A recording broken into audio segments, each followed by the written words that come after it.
introduction. The B is for bollocks. Hello, everyone.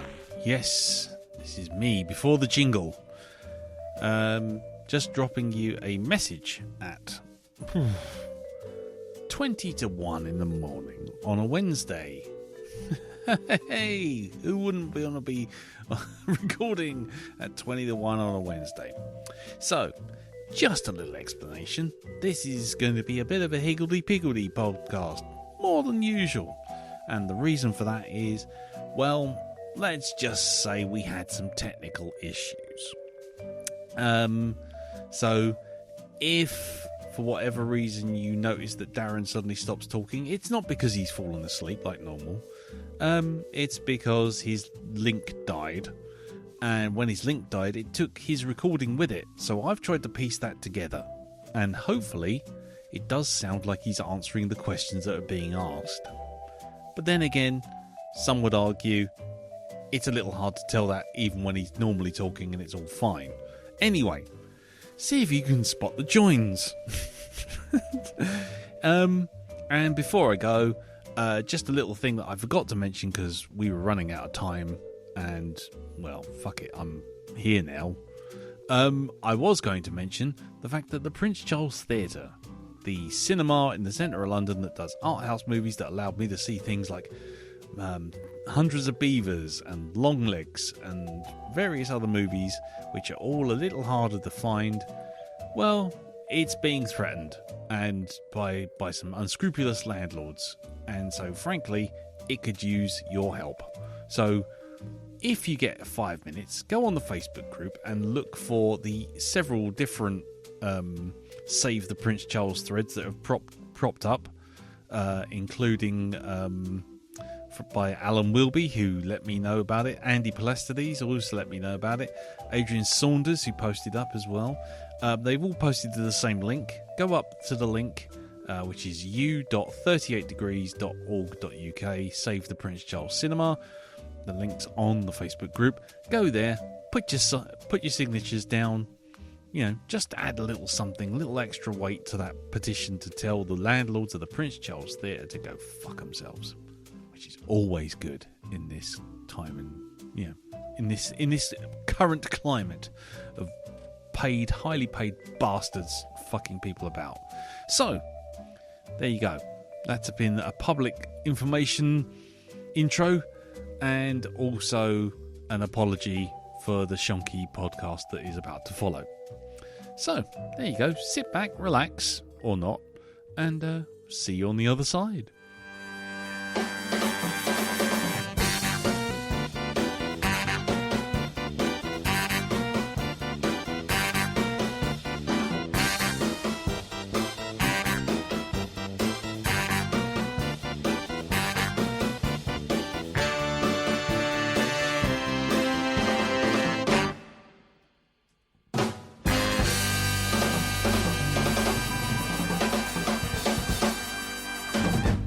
So, it's a sad day for me, actually. My granddad died 20 years ago today.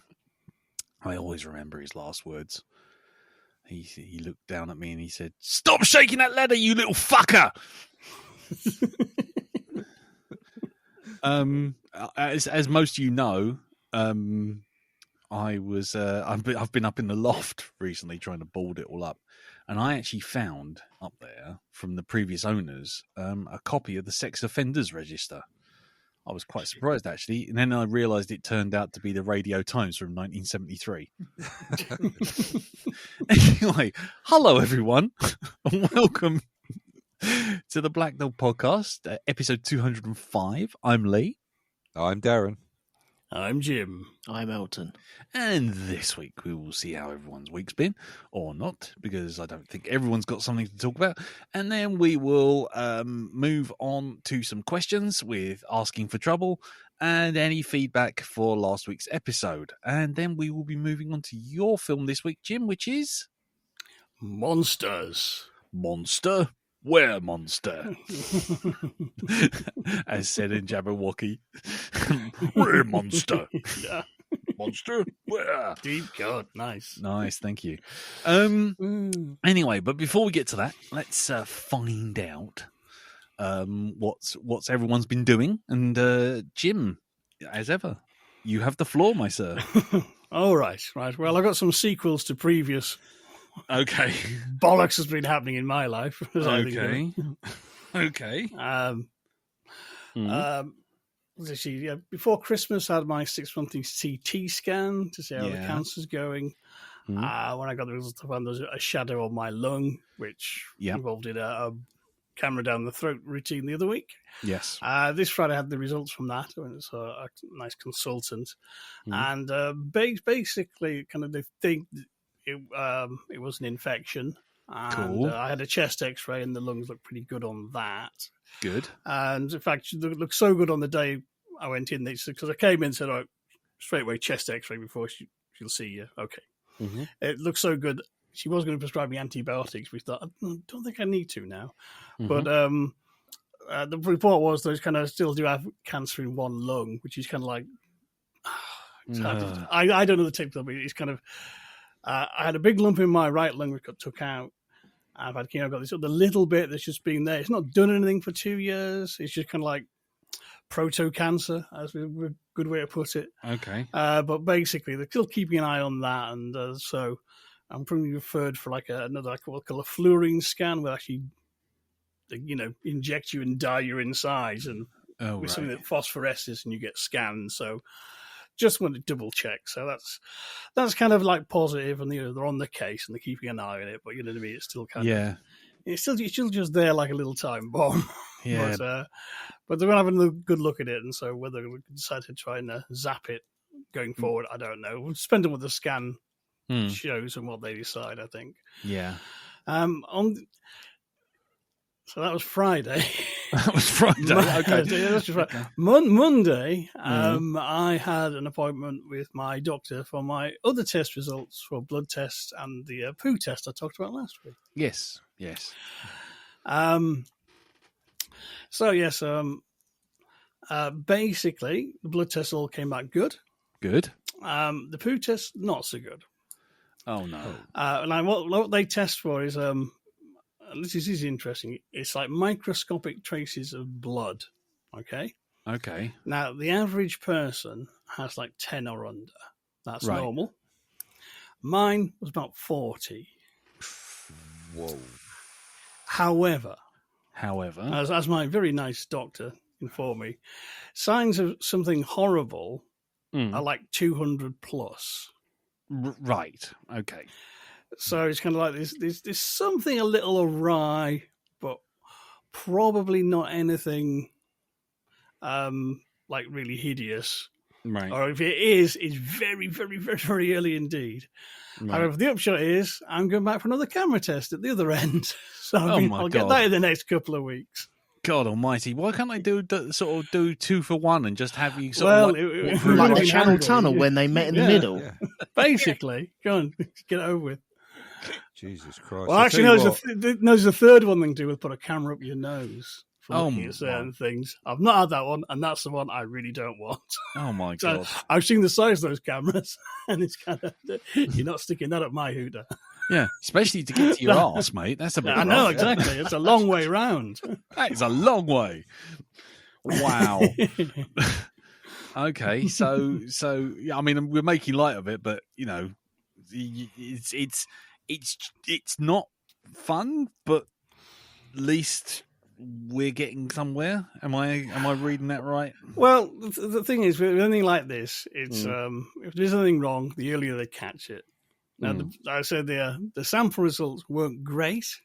I was at 4 times or 3 times as high as it should be, but equally, I'm only sort of like a fifth of what it would be at something like very dangerous, like some sort of tumours or cancers. So it could just be you're breaking the numbers down that way. You know, it's kind of with some, it might just be, I don't know, just a little tear inside somewhere that's bleeding, an ulcer maybe, something like that. Rather than anything really, really appalling like more cancer in another place. Yes. So it's one of those things. Is kind of they're on it. I did the right thing. Yes. I went in early, and if it is something sinister, they've got to catch it very, very early indeed, which means it'll be very, very treatable. Cool. That's how these things go. Yes. Whatever it is, the earlier you catch something, the easier it is to treat. And again, I bring these things up, partly because they are funny, but also partly because it's an important message. If you think there's something wrong, if something is coming out of you that isn't the usual colour, because that's a good sign, go to your bloody doctor. Don't stick your head in the sand and go, maybe it'll go away. I'll go in a month or so if it's still happening. No, go now, because that might save your life. Trust me. That's right. And you are never wasting their time. No. That's what all the doctors have always told me when I've ever been in for getting checked out. They say, you did the right thing. You are not wasting our time by coming in, because we'd rather treat you now when it's easy and quick than 6 months down the line when it's too fucking late. Absolutely, and that's bloody good advice. So yes. I at this point, if I was on ITV, I'd say we have a website full of helpful hotline numbers you can call.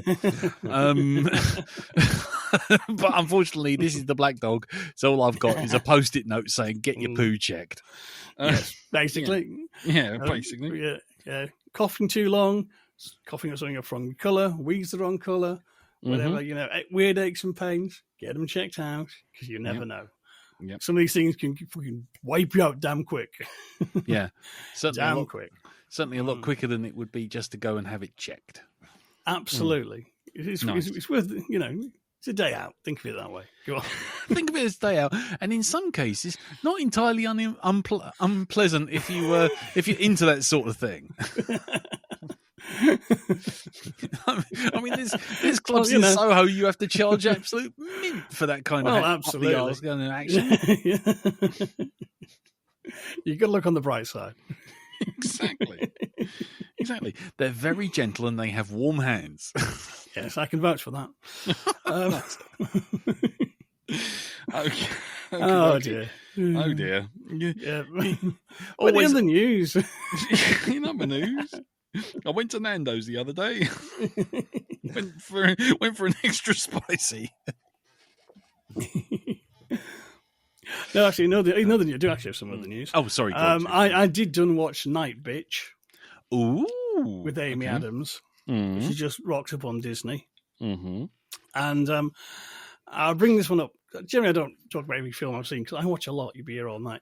Yeah. But in the case of Night Bitch, it is billed on Disney as a horror comedy. Yeah. And the plot synopsis, Amy Adams is a disgruntled young mother in a troubled marriage who starts to turn into a dog. You think, yes, bring it on. This is going to be good. Okay. Midlife crisis, ginger snaps. Let's go.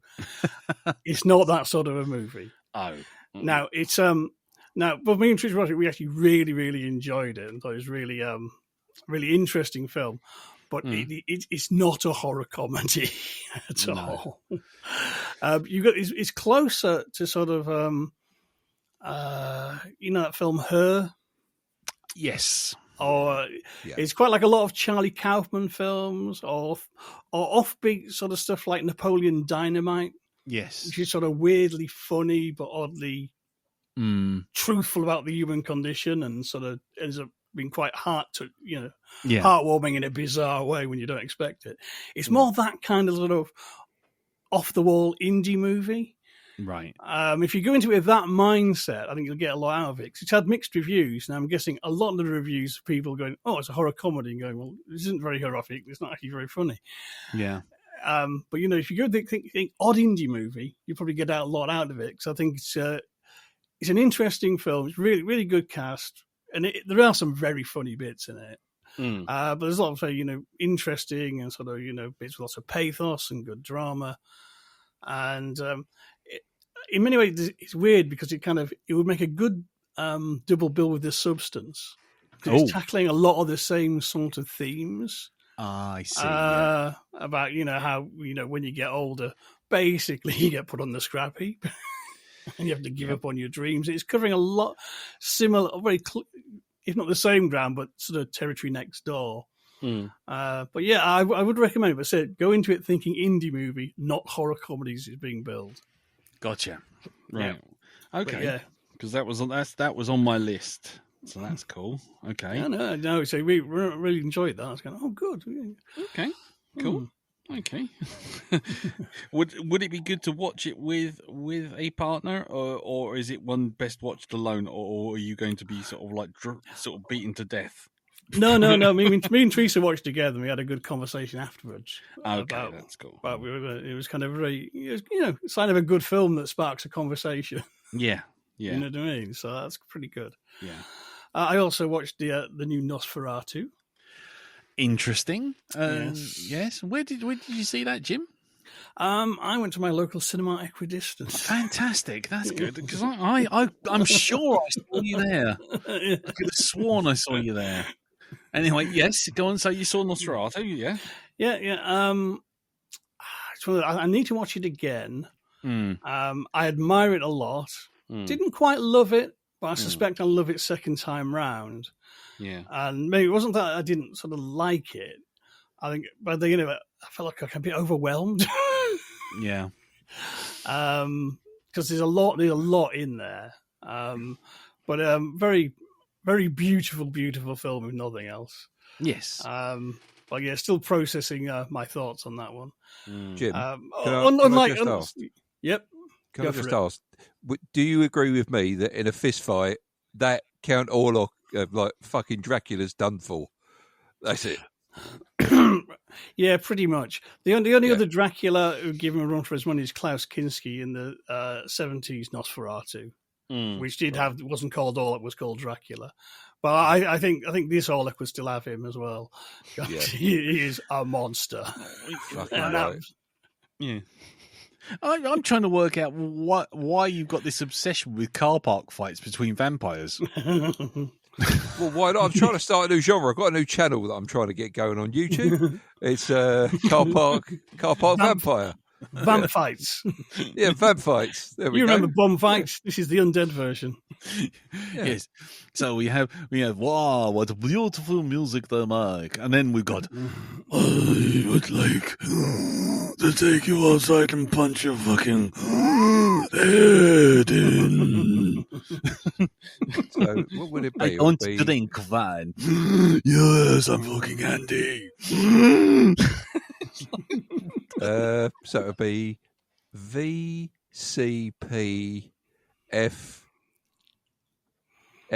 Yeah, so it'd be Vampire Car Park Fighting Federation. Yep, that's what I'm trying to start. Right. Okay. T-shirts and everything. Okay. Yeah. Unfortunately, you can't take photographs of them because they don't show up in mirrors. No. There you go. That never work. That will never work. So you'll have to just do hand drawings. Lots of block print on your T-shirt. Yep. Sorry, Jim, carry on, mate. And so the other thing I saw was Gladiator 2. Yeah, there's sharks in the Colosseum, Phil. But there's sharks in the Colosseum and people died. You had one job, Phil. One job. Just one job. Fucking Phil. Yeah. And how did you feel about that? Quick review, less than the sum of its parts. Yes. I feel that's yeah, that's kind of right. I'm kind of right with you on that one. Yes. Okie dokie. I mean, actually, I might as well do my bit because I saw it as well, and it was just a bunch of storyboard ideas, wasn't it? Flung together. I mean, that's where it's really, really lacking. I thought, which is kind of like, come on, guys, you got all this money, you could just get a decent plot line. Yeah. Yeah. Why bring Pedro Pascal in it when he's having to fuck off and then? Oh, he's not in it, is he? They're not really do much with the character, shall we say? And there's a lot of that going on. Of kind of, here's a storyline. You know where it's going? Nowhere. Absolutely nowhere. Nowhere. Yeah. Gladiator 2. What could have been? I mean, it's just it is like Bullseye. It's like take a look what you would have won. You know, it's just like all these bits. I just watched it going, what is going on? What? And not a single fight ends. Did you notice that? Not a single fight it's ends. terrible. It's like it's like an unfinished film that's been just. They're going to release a patch for it. Like a bug fix. Yeah. Here's the scene you're missing here. Here's the scene you're missing here. I mean, you got the guy, you got the gladiator. I won't say his name because apparently it's a spoiler, but he's doing his best Russell Crowe accent. Yes, with death and honor. Yes. Oh, let's go out and have a fight, shall we? And and he goes out and they're fighting baboons, which look like like no baboon on Earth. I mean, the special effects guys must have just gone, oh, you know what? That one off Turbo Squid, it's a $5. Let's just bring it in, texture it up, it'll do. And there's 6 of them in the fucking arena. This guy fights one, and there's still 5 around him in soft focus. And you think, oh, right, he's taking that much to kill that fucking first one. We're going to have a right fight now. And then it just cuts. And it's like, so you won against the monkeys then? He's like, what? When? What? What? How?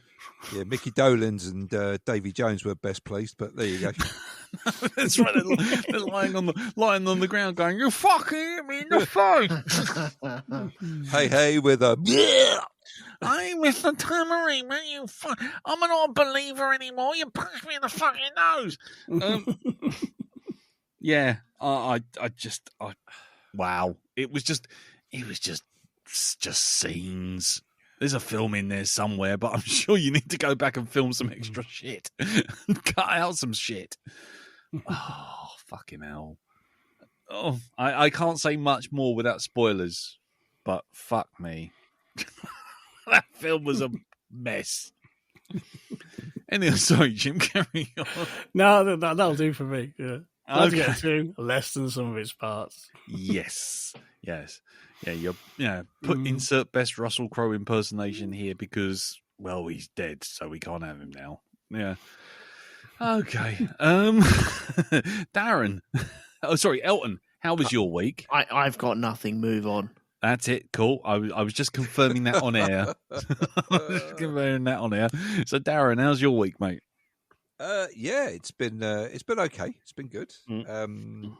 We've had a birthday in the family here, shall we say? Blimey, you like the royal family. He's like, yeah, we've had a birthday. Yeah, we've had a birthday. Yes. Well, it's a bit like that because the birthday lasts about a week and a half. You see, that's it. So pretty much like the Queen used to be, you know. So there we go. But I shall get on to that as I progress through my what I did done this week. Go on, then. What I did done. What did you done do? Okay, so following on this what seems to be a tradition of Fridays, me going to, or not Fridays, but the weekends of me going to see movies now at least once a week. Mm-hmm. I went to see Presents, which is for anybody that doesn't know, it's a ghost story. Who, well, from what you can see, it's all taken from the point of view of the ghost itself. Okay, this is revealed in every single review going this, so this is not any big news. That's pretty much in the trailer. Yeah, exactly. What else is in the trailer is a bunch of fucking lies as well. Everything, just about everything you see in the trailer, right? Okay, you know, it's like, oh, you see at the end of it where the girl reaches out to the mirror, and just before she touches it, it cuts off. Yep. Yeah. Shall I tell you what that bit is? That's just they going, oh, look, it's a mirror. Oh, look at this old mirror. This is really nice, isn't it? I do like these old mirrors. That's it. That's about as scary as it is, right? Okay. It's not scary. The film is not really scary at all. It can be creepy in places, but it's not scary, right? So let's just... I hate trailers that lead you up a fucking garden path, and this one, the trailer for this does, because it makes you think it's going to be something like Insidious or something like all the best bits of that. You know, that sort of feeling you got from that film. No, nothing like that at all. It's a ghostly peeping Tom, basically. That's what this is. Now, don't get me wrong, right? The film itself, as it's going through, as it progresses, is actually, it's quite good. right? Right. Yeah. What fucking tarred and feathered it Right. is the ending, is the punchline for this No whole thing. spoilers. No No, spoilers. I'm not going to say what it is, and it's really hard to tell you, to try and review this without giving that away.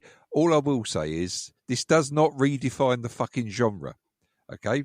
Because the point has already been done in an episode of a certain time traveler in a blue box, okay? Okay. The actual resolution for this, and for me, it's the laziest. It is the laziest of fucking finishers. It really is. Was it time travel? It was such a fucking disappointment, and time. it pissed over the rest of the film for me. I walked out, right? We walked out of the cinema and we went to the shops just to get a few things. And as I'm walking around Tesco's, I'm becoming more angry as I'm thinking about this. I just started getting really mad. I honestly, my blood started to boil. Hang on. Mm. What led you to go into Tesco's straight from the cinema? Yes. Well, I needed to pick some stuff up to go before I went home, right? So What did asking you the need to real get? questions, Elton. Yeah, yeah, you're welcome. yeah. Keep But it it- real. It gave us time to kind of think about it. And Right. it's just, don't do that. If something slightly disappointed you, don't pull on the thread that's just going to untangle the fucking woolly jumper that is that film. Right. And it's just like, no, just no. Right. Now, obviously, it must be just me, because one other person I kind of told about this, who doesn't really do horror films, she said, look, tell me everything that happened in the film. So, all right, fine, I'll explain everything. Right? And she didn't Right. think the ending of it was too bad at all. She actually quite liked it. So maybe it's just me. Maybe I'm the one. Maybe I'm the problem. Hi, it's me. I'm the problem. It's me. Thank you very much, Taylor Swift. That's it. Maybe that's it. But no, honestly, I was really looking forward to this, and to have that ending served up. And I'll tell you what, right? Just in case you don't get what's been going on, right? Mhm. One of the characters will suddenly blurt it out, and Right. then end credits. Okay. So Mm. really, Right. really. Okay. So that was part of that weekend I wish I'd never experienced. oh, I wish okay. I wish I could actually get, or actually no, I wish the film had just ended 60 seconds before it actually got to where it was going, because I would have preferred that. Okay. I would have preferred that. I really would have. Right. And Okay. that's exactly, I think, almost exactly what I said about that certain episode from that Time Traveler with the Blue Box. I don't know. I don't Yeah, know what you could possibly be talking about. I can't. Oh man, It's all right, man. I really can't. Oh, fucking hell. No, don't. So Mhm. yeah, so Yes. that was that.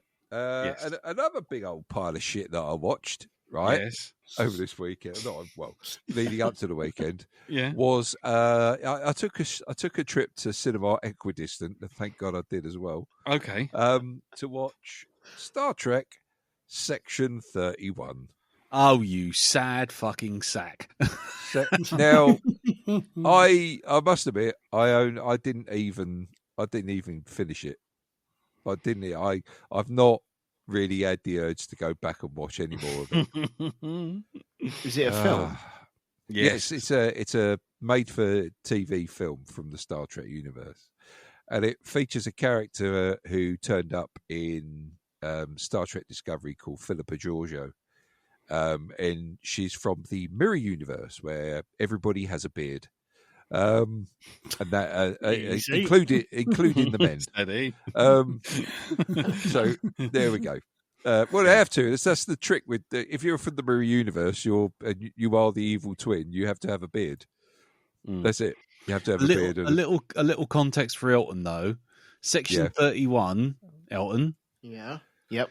Is I'm just going to explain it. Is a secret sort of like a secret agency inside the Federation that does all the dirty work that basically the Federation pretends that they don't do.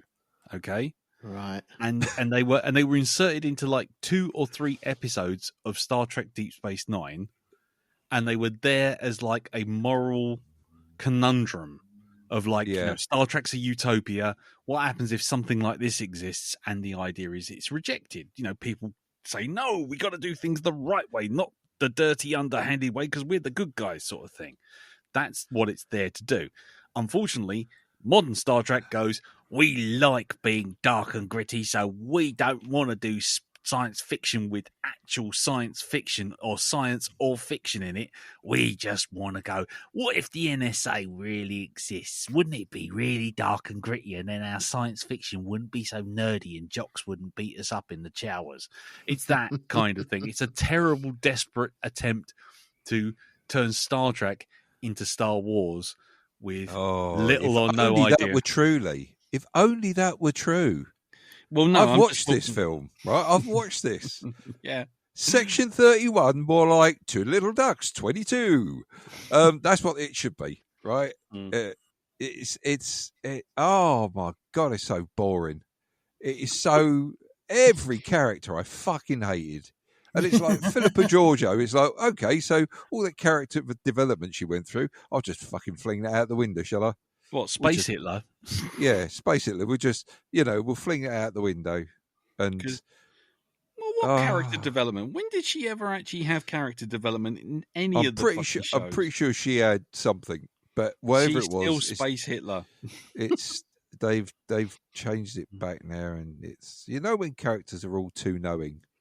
Mm-hmm. And it's that, and it's just all the characters in it are annoying. And I'm going to look, and I don't care.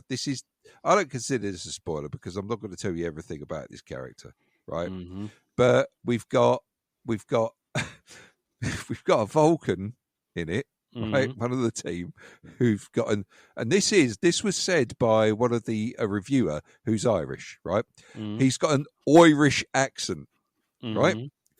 Because this was one of the down points he put in his review about this. Let's see. He goes from 0 to 60 in 0 seconds, this character, right? And when he talks, he like this, hello, I'm Seamus O'Lucky Charms from the planet Falcon. Here's, look, I'm wearing a tweed Starfleet uniform and I've got a thing under my arm. And here's me shillelagh. It's like, fucking hell fire.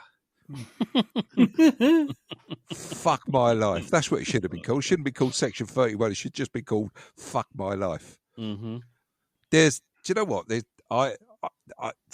a show, a Star Trek show for anybody who doesn't know it, called Lower Decks, right? Mm-hmm. And I don't like this show for a couple of reasons. One, every episode, the humour is based on something you've seen in another Star Trek show. There's only 6 Starfleet captains, apparently. There's been no other one. So they're not making stuff up. They're not being its own animal, right? There's that. And also, number 2 is every character is in your fucking face, right? Every character. And that's what this is like. There's a lot going on, and it's like sensory overload. Everybody's trying to be clever. Everybody's trying to be witty. Somebody's trying to give too much exposition. And you look at this and you're thinking, hold on a minute, Section 31, right? Surely these are like quite serious, quite hard-bitten characters, right? And the one character that is about as fulfilling as fucking sugar paper. Honestly, it's just, oh God, they're so boring. It's just a waste of fucking time. And I haven't even finished it. I even spoilt the ending, right? I watched this bloke's review just so I could say, right, okay, well, at least I know where it went. And no, it's bollocks. Fucking complete and utter bollocks. Okay. I'll put that on my pile of things I was never going to watch, and I'm not going to watch it now. Yeah. I would rather watch an episode of Lower Decks than watch this. Well, This yeah. pile of old tripe. Yeah. Honestly. Well, there you go. Fucking annoying. But there you go. So watch it at your peril. I don't know. If you want it spoiled, come see me. I'll spoil it for you if you want, so you don't have to watch it. I was warned it was shit, and I thought, all right, well, give it a look. I And just, we'll see. It's like, I just literally watched this morning, Red Letter Media's review of it, and that's Yeah. the funniest thing I've seen in a while. And they Do basically they agree? Do they agree with what I've just said? God, they come out and kick it even harder. I mean, there's spoilers in there, but I agree with everything. Don't worry. Don't worry. You just spoil it. Just spoil it for yourself, all right? Well, I have no intention of watching it because I'm done with Star Trek. I mean, I was at Martin Thompson's birthday on Friday, and I had a couple of guys sort of saying to me, "No, give it another try," and I still don't think I can. I can't give it any. No, I just retreat back, watch Next Generation, watch Deanna Troi doing yoga with Beverly Crusher, and My Day's Made. I'm fine. I'm fine. I'm happy. The rest of it can go whistle. I just can't with Star Trek. It's gone. It's done. I'm done with it. Okay. I can't be convinced to watch anything anymore written by fucking Alex Kurtzman, who makes Damon Lindelof look like some kind of logical fucking progression machine. It's just no. He just wants he wants a hole in space. He wants multiple spaceships. He wants big super weapons, and then basically everyone to have an emotional epiphany while a battle's going on. Usually, Yeah, exactly. Yes, So that's I the thing can't- that takes lead in those sort of. Yeah, look, I know we're about to die, but I just want to tell you that hot cross bun you made me the other day. Oh, God, that meant so much to me. It reminded me of my mum and that bucket she used to wear on her head. Yeah. Yes. It's Excuse very me, the emotional spaceship's for on me. fire. Exactly. You do know, oi, cunt, you do know this fucking ship's going down. Yeah, I know, but I need to get this off. Can you allow me to just express myself, please? Come on now. This is it. No, It's fuck it. Fuck off. Mhm. No, that stuff is important, of course, but save it till after the battle's done, man. How about not having a battle? How about that? How about Oh, yeah. having a spaceships exploration TV show about spaceships and exploration? How about Yeah. that? Let's just How about try that? that. And I tell you what, you could set it in the stars, and they could trek across the stars, and you could call it Star Trek. Trek stars. Fucking Trek stars, yeah, woo, Woo. and they you solve go. things with their intellect rather than just blowing up with lasers and having a good cry. Anyway, sorry, Dow. Carry on. That's What right. else have you done? Starship captained by Captain Crick, who's always got a bit of a dodgy neck, and Mr. Spurk. There we go, Mr. Spurk. Mr. Spurk. Mm. Yep, and Bins. God damn it, Jim! I'm a refuse expert, not an astronaut. Anyway, sorry. Moving on from that. Mm. So we come to the better stuff for this weekend. I Okay. did finish watching Tales from the Loop. Oh, yeah. Love that show.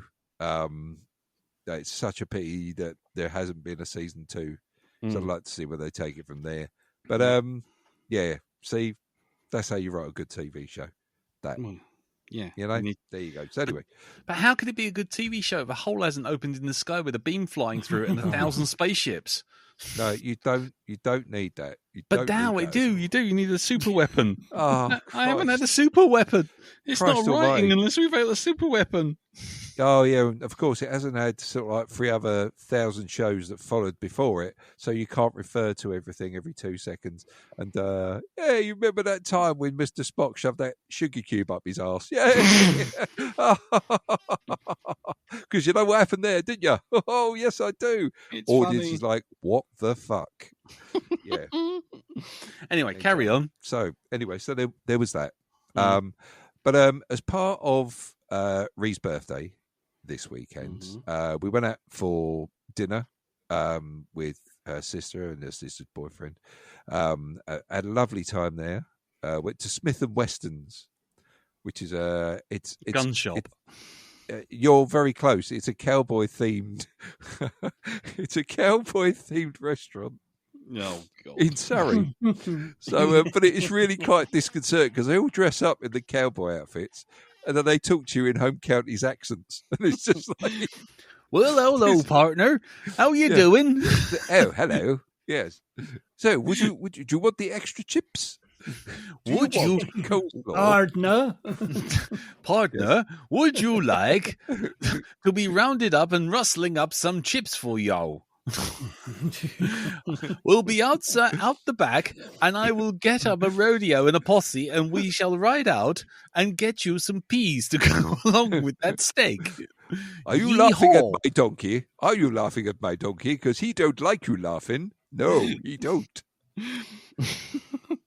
But lovely night, good food, good company, very, very good. And then on the Sunday, of course, my gift to Ree. Hang on.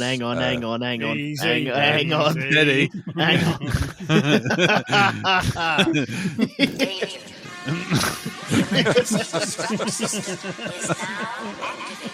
There wasn't a single rubber glove in sight, trust me on this.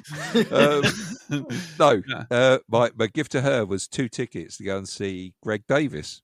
Oh, yes. Nice. In the G Life, Guildford. Now, this was the sort of concert they do just before they go on their major tour and they test out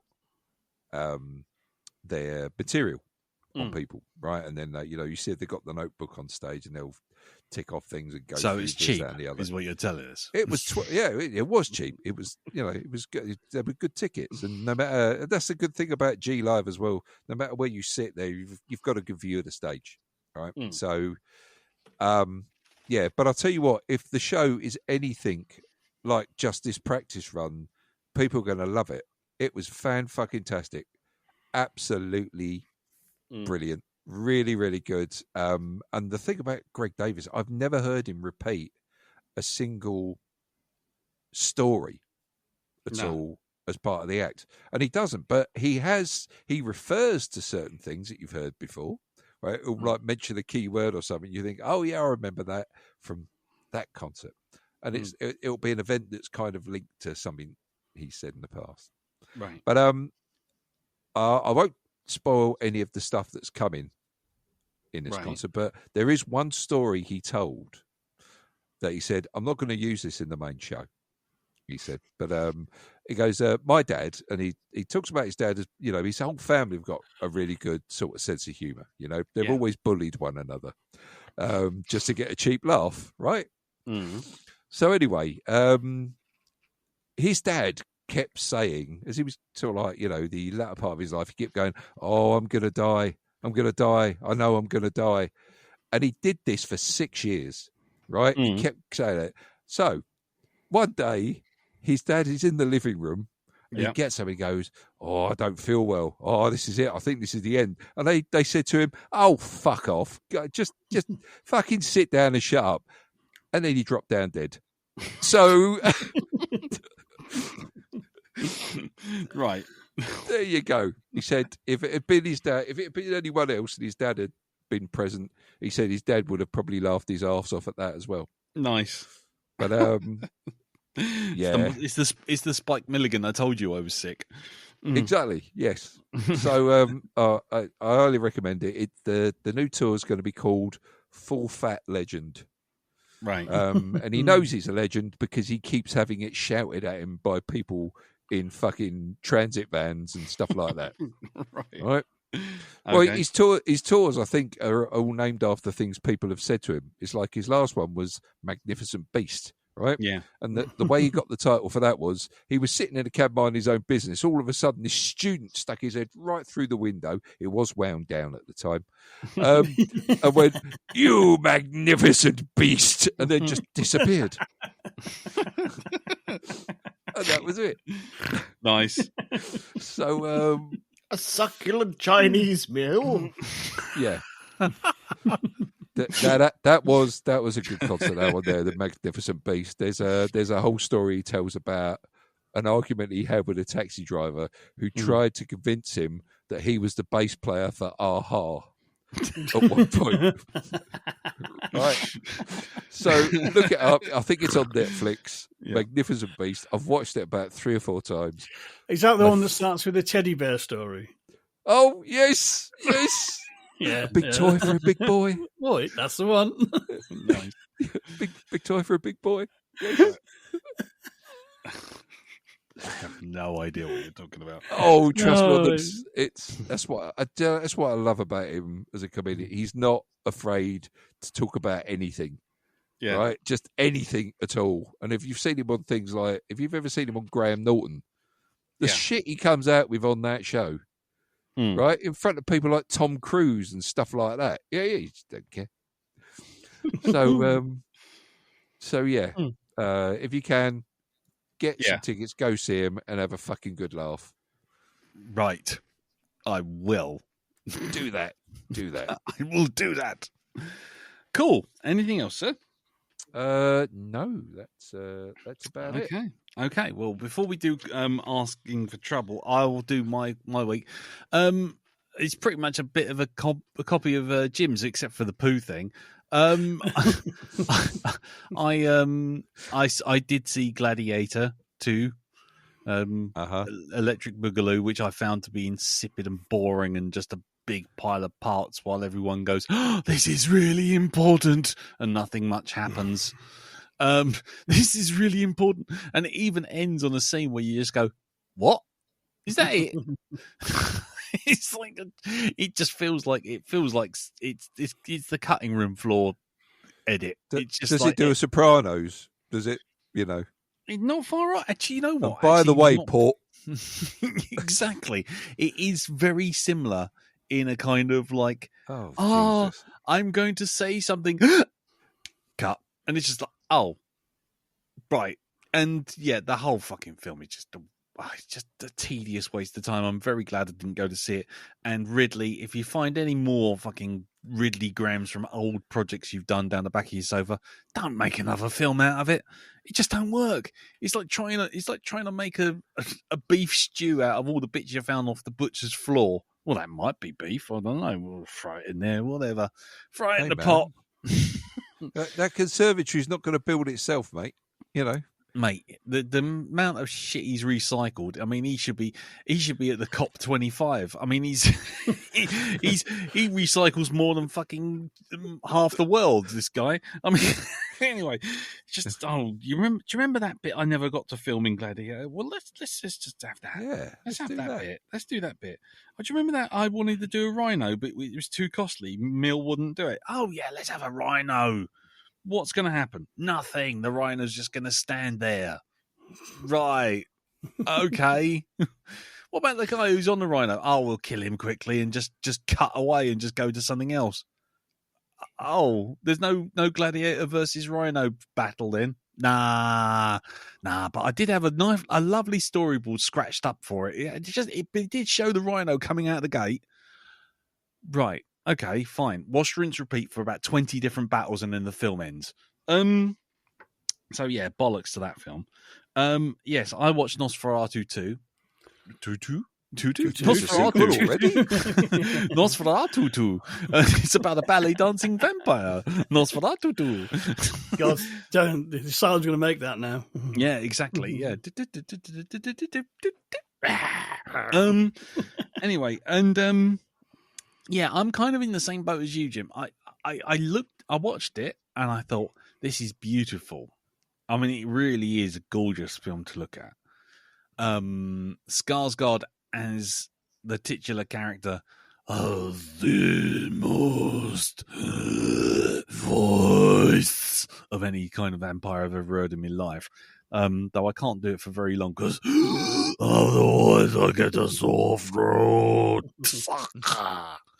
And there's bits of it that were really quite grim, and there are bits that are really quite interesting, and visually it's beautiful. It's just not as weird as I wanted from Robert Eggers. I was expecting like Lighthouse or Vitch or something, really out there, and it's just a vampire story. It's just like, oh, I've seen this. a dozen times, but it does look good. But What did you think of Willem Dafoe's performance? Because I thought he was completely fucking nuts at it. I did feel like putting up the GIF on Blue Sky of Graham Chapman from Holy Grail going, "What an eccentric performance," because it does have a moment of him just going, We don't want to listen to scientists. We want to listen to all the people who do the occult things because we're fucking weird and we don't want science getting in the way. and it's just like, what on? Who put too many? Excuse me, catering. How many sugars did you put in Willem's tea? I specifically said 1. Willem's been at the fucking Haribo again, hasn't he? Keep them away from him. I told you he doesn't do well with colours. It was a unique performance, I think it's safe to say. Spirited. Yeah. Spirited, enthusiastic. Yeah, and also there's some mild necrophilia in there as well. So fun for all the family. Yeah, I'm probably like you, Jim. I probably need to watch it again, but yeah, it wasn't the world-changing event I was expecting, and it wasn't the mind-blowing event I was expecting. I was kind of like, do I like this? Do I not like this? I do like looking at it. I think I could take a still from any scene, and it would be a beautiful shot. But I'm just okay. It ended, and I was like, okay, that's a thing. You know, I think there's a lot of kind of it's more of a gothic than a horror film, and as such, there's kind of a lot of kind of there's a lot of kind of subtext themes to it, which kind of I think watching the first time you sort of working out what sort of film it is. Yeah, and it was kind of the more I thought about it, the more I liked it. You know what I Yeah. mean? Oh god, yeah, all right, yeah, see that fits, and so that's why I kind of when I see it a second time. I think I'll really love it. Well, I know I'm going to, but I think like you, it's kind of I expect it to be a bit more sort of like I don't know, weird and expressionistic, and yeah, as it is, it's his most accessible film, bizarrely. yes, But equally, like, it stays true to both previous versions of Nosferatu and the original novel of Dracula. And, yeah. but at the same time, it brings its own new thing to it without fucking it up. And you know what I mean? I have such problems with so many adaptations because it's kind of, we'll do an adaptation of this, and then we'll actually bin the source material and go, hey, we've got our own great idea. Yeah. Now, if you can stay true to the source material, but then bring your own themes into it and just, highlight the bits in the story you want to make it work. And so it's true to the original, but it just has that different payload to it. Yeah. That's a really fine balance in acting, hats off to him. Yeah. But yeah, so apparently there's an extended cut on the Blu-ray, which I'm intrigued to see. I'd be interested in watching it. I will. I'm not going to lie. I probably will get it on 4K I think I'm going to Blu-ray. pre-order it because it's kind of it is quite long, but it did sort of fly by really. It's just so. Yeah. It's just a feast of kind of like bloody hell.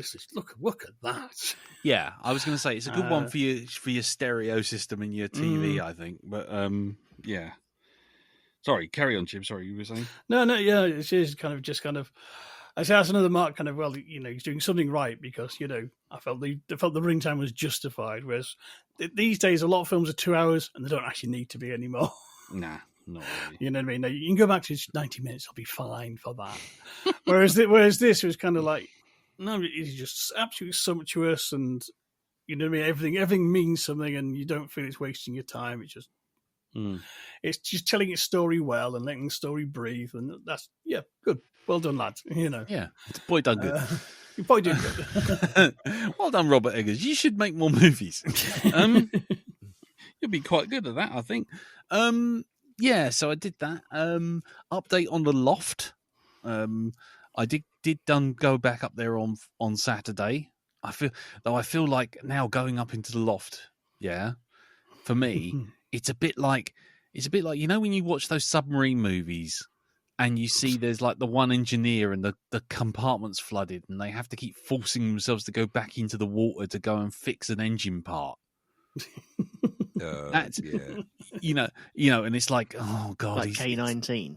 Yeah, like K-19, where they sent that guy in, and it's like, yeah, it's flooded, and you probably will drown, but if you don't fix this, the entire ship will go down. Yeah. And that's how I feel. I had the loft looking at me, and I'm just thinking, I have to do this again. And every time I stepped up there, I just kept getting shots of the K-19 thing going in my mind of having to go back in there, force myself to go back in there. Or Sunshine with Chris Evans going into the coolant, forcing himself to go into the coolant of the ship. And yeah, in fairness, no limbs lost. I mean, my hands are absolutely fucked. I mean, they are absolutely buggered. I mean, I've got splinters in my fingers that I can't get out. I've got scoured up hands. The gloves did nothing. And yeah, I hit my head on the beams over my head about 20, 30 times. So I probably got concussion. I've knelt on every single solitary hard object in that loft, from boards to screwdrivers to cables to nails to bits of wood, you name it. My knees are fucked. They're absolutely fucked. My legs look like I've been beaten to death by Annie, what's her name from Misery. It's just a mass of bruises from the knee down. So, yeah, I've got it done, but tomorrow I'm off and I've got to move everything that's in the downstairs, one of the bedrooms, back up into the loft now. And I've got to do that before my daughter gets back from university because it's her room. And frankly, I can't even see the bed. It's just boxes everywhere.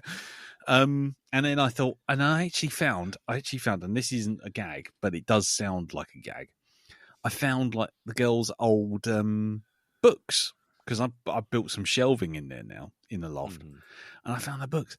And this is no word of a lie. I think that bookshelf now needs to be sort of on some kind of list, because there's J.K. Rowling.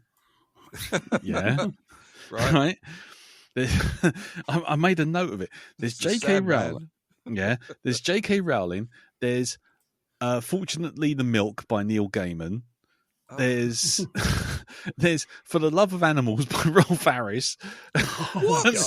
Seriously, I mean, I'm looking at this bookshelf and I'm just thinking, yeah, this is 10 years worth of therapy sitting here right now.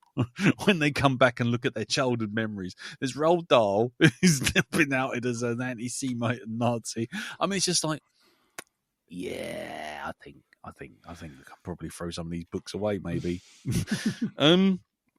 Yeah, but some of these books are like from like the 70s. These are like ones we've recovered from sort of like Carol's parents' house when she was younger and that sort of thing. We put in the loft, so it's not like oh yeah, kids, come sit down here and read all this stuff.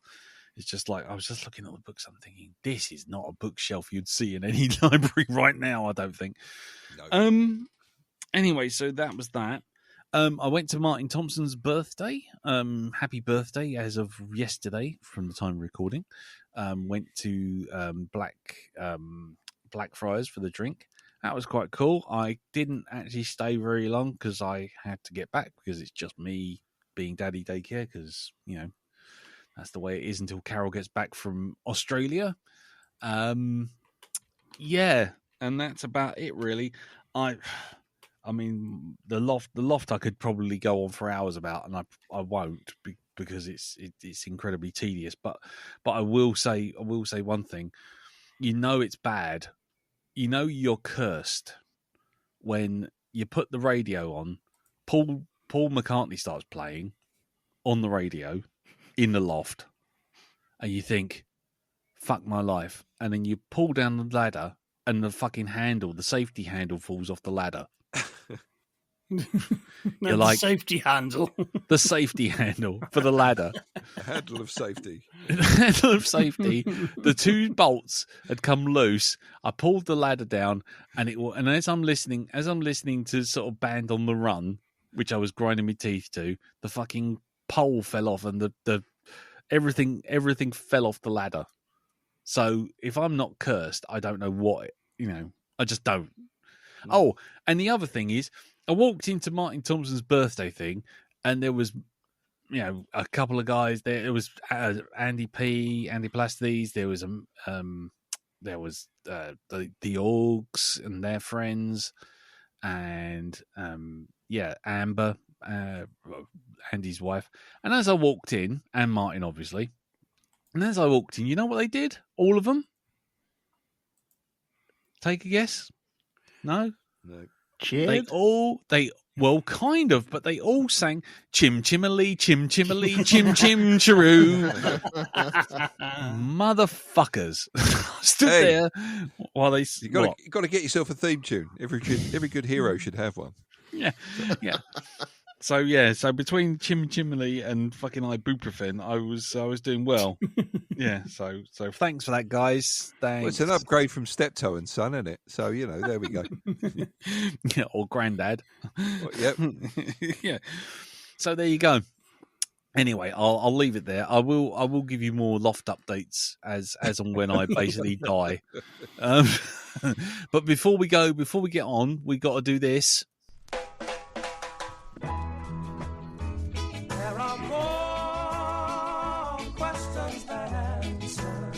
Yes, we have asking for trouble. I asked for more questions, and by jingo, did you guys deliver? Over on the Facebook group, facebook.com/groups/the Black Dog Podcast. We've got loads of questions, and I will start with the birthday boy, Martin Thompson. What's your favourite high school movie? Oh, I know. Go on in. Go for it. The Breakfast Club. The Breakfast Club. Yep. Okay, interesting. Elton? We've done one of them, Toy Soldiers. Okay, cool. But I do like 10 Things I Hate About You. Oh, interesting. Ah, yes. Interesting. Okie Taming dokie. of the Shrew. Yeah. Taming of the Shrew, yeah. Okay, Jim? Probably Heathers. Heathers. Nice. Nice. I'm trying to think of a high school movie that I actually like. I would... I have no idea. I'm going to say Teen Wolf. Oh, God. That counts. It counts. I mean, I haven't got one. I genuinely don't like high school movies as a rule. I mean, I suppose Grease would count, wouldn't it? Oh, yeah, Grease would count. Yeah. Grease would Yeah, count. There you high go. school when they're all 30. Yeah. Hey, I'd never asked what their age was. He just said high school music, high school movie. When my kids were younger, it was... what were them books called? Oh, High School damn it. Musical. Sweet Valley High. No. These were quite recent ones. Oh, right. Okay, go on. Ignore me. I will Google something and I'll get back to you in a second. You start Books of Googling Blood by high. Clive Barker. No. Okay, so that's Martin's answered. Hold on, answered. Right, next one. Let's pick another one a bit further down because there is one, but if I answer that, it's just going to be me. Okay, so we have Oliver Monk, and he writes, You've just been given license to make a new Carry On movie with a classic cast, all alive and well. What are you making? What are you making? Carry On Schindler's List? I don't know. Oh, fucking hell. Carry On Downfall. Yeah. Jesus Christ. Nice timing, Mr. B. Yeah. Brill. Wow. Sid James as the camp commandant. Yeah. No, that would be Kenneth Williams as the camp commandant. Jesus Christ. Oh. Slide whistle. Boom. Jesus. Maybe not this week. No, maybe not this week, mate. Jesus. That's it. I'm going to have to delay the release of this for a fucking week now, aren't I? Oh, good Lord. Jesus. It says I'd do Carry On the Pornhub. about where the Carry On gang have to make a working porn website to come in to herald in a new age of internet. Carry on up your social media. There you go. where they try to make Twitter, but it's not called Twitter. There's a typo. And it's Twitter or something like that. Yeah. I'm gonna get my tweets in. Oh, cheeky. yeah.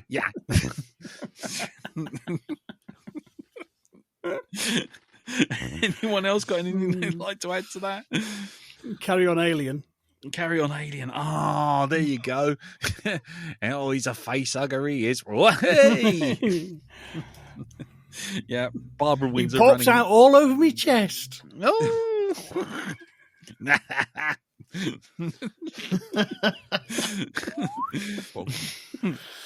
Yeah. I would have Carry On time traveling. Oh, nice. And then you could have them hop throughout all of their old films. Yes. Oh, that'd be nice. a good one. Yes, I didn't think about that. Yeah, that'd be cool. Yeah. Carry on. Back to the Future, otherwise known as Twiddle Your Time Mixer, madam. Yeah. You'd have Jim Dale as Marty McFly and Sid James as the Mad Professor. Yeah. And Bernard Bresslaw as Biff. Yeah. That's it. No, Marcy, Nice. I said get your clock out. Yeah, Babs Windsor as the mum. Yep. Yep, and Jim Dale running around going, "Oh no, mum!" Bernard Bresslaw as Biff. I just said that. Did you? Oh, all right. Sorry, mate. Oh my good lord! I don't Anyway. listen to you. You know that. Oh, that much I know. That's just been proven quite clearly. Okay. Right, we'll have that one. I've remembered the name that I was meant to say as well. Oh yes, yep. Has anyone seen any of? This is when my kids were growing up as well. Yeah. The Diary of a Wimpy Kid movies. Oh, you've touched the cheese. Yeah, I The flipping playground love them. cheese. Oh my good lord. But I think that was because I was watching them with my kids. I wouldn't sit down and watch them now. You say that. You say that. I say that, yeah. It'll be on the docket by next week. Is that an Amazon delivery I hear at your door? Is that like a box set of movies? Yeah. First time feedbacker Tom McCambley sends in one saying, removing other drivers from the question, what has been your most cantankerous interchange but not a roundabout that you've ever had to navigate because of pure bad layout? Oh man. Jesus, I'm pretty sure there's one just outside. I think the Your one house. going down to Ashford in Surrey. There's a set of roundabouts that are like there's like 6 You roundabouts. can't count all linked. roundabouts, not roundabouts. Not roundabouts. Oh, No, he right. specifically said not roundabouts. I'll go first. The Catford one-way system. Oh, okay, yeah. I used to live near there. Yeah, well, I used to have to drive through there on the way to Woolwich, but but it's like roads coming from about 6 different directions, and they all filter down into one lane going to Lewisham, and one lane going to Lee, and one lane going to Hither Green, and then one lane going to Forest Hill. But somewhere in the middle, there's like a mishmash of nonsense. And everyone's crossing from left to right and right to left and across your front. And by the end of it, it's only about 200 yards, this intersection. But by the end of it, you just want humanity to be wiped out by an asteroid. You just do. It's just the worst thing. That and the intersection where the New Cross, where the Old Kent Road meets New Cross. Oh, Where it turns from 3 lanes into 1 because I drove my Mini in that fucking shit heap and I got caught between 2 buses in the rain. And I don't know if you know this, but old Minis used to have the distributor by the actual radiator grill. So which meant that if you go through a puddle, water hits the distributor and the car goes da da da da da da da da da da da. So there I am trying to floor it, go between two buses which are so big that they can't even see me. All I can see is wheel hubs on my left and right. I'm trying to go through the poxy middle, and these two are coming in like the walls of the Death Star trash compactor, and then I hit a fucking puddle and the car goes and I'm like, fucking move, stop or go faster, but don't keep the fucking pace with these two guns who are trying to force their way into the single lane. Yes, fuck that bit. Fuck it right in the arse, especially if you've got a tiny little car which has got as much power as a farting squirrel. There you go. Yeah, that does remind me of a little story of me and you in your Mini when we were driving along Verdant Lane, and we were trying to get back to your.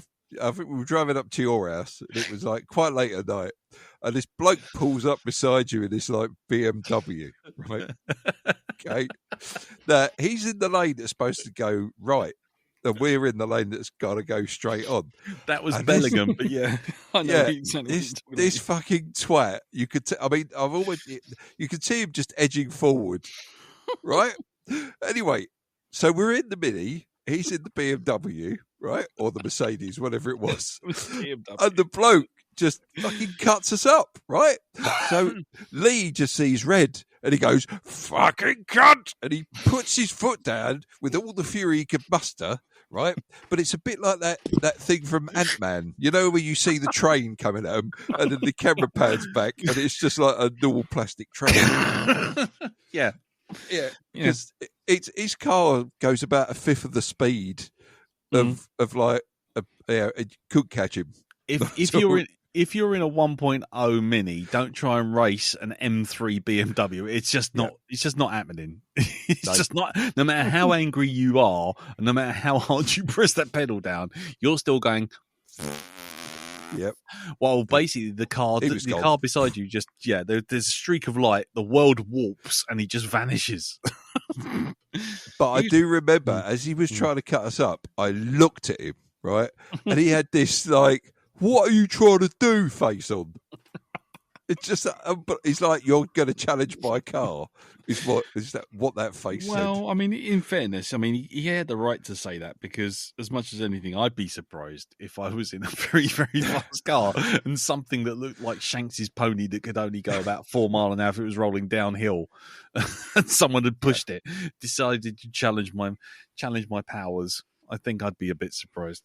Has anyone got any car layout issues? Any road issues? Oh, there was one in Darlington. It's gone now. It's right at the other end of town on like quite a busy road that comes right into town. And they built this new sort of connecting road to take you out to the dual carriageway and whatnot quicker, which is all well and good. And there's a big, perfectly serviceable roundabout there that, it used to get busy on a morning and delays, blah, blah. But, it worked. Yeah. They replaced it with something I believe there's only 2 explanations for. One, it was an occult symbol meant to summon the devil. Or B, its design was heavily nobbled by a consortium of driving instructors who asked for a road junction that had every possible sort of junction built into it. So instead of a roundabout, he went to a filter system. In the middle of but there was 2 box junctions, 2 mini roundabouts, 2 pedestrian crossings, several one-way systems, all been into this absolute fucking nightmare of a snarl up.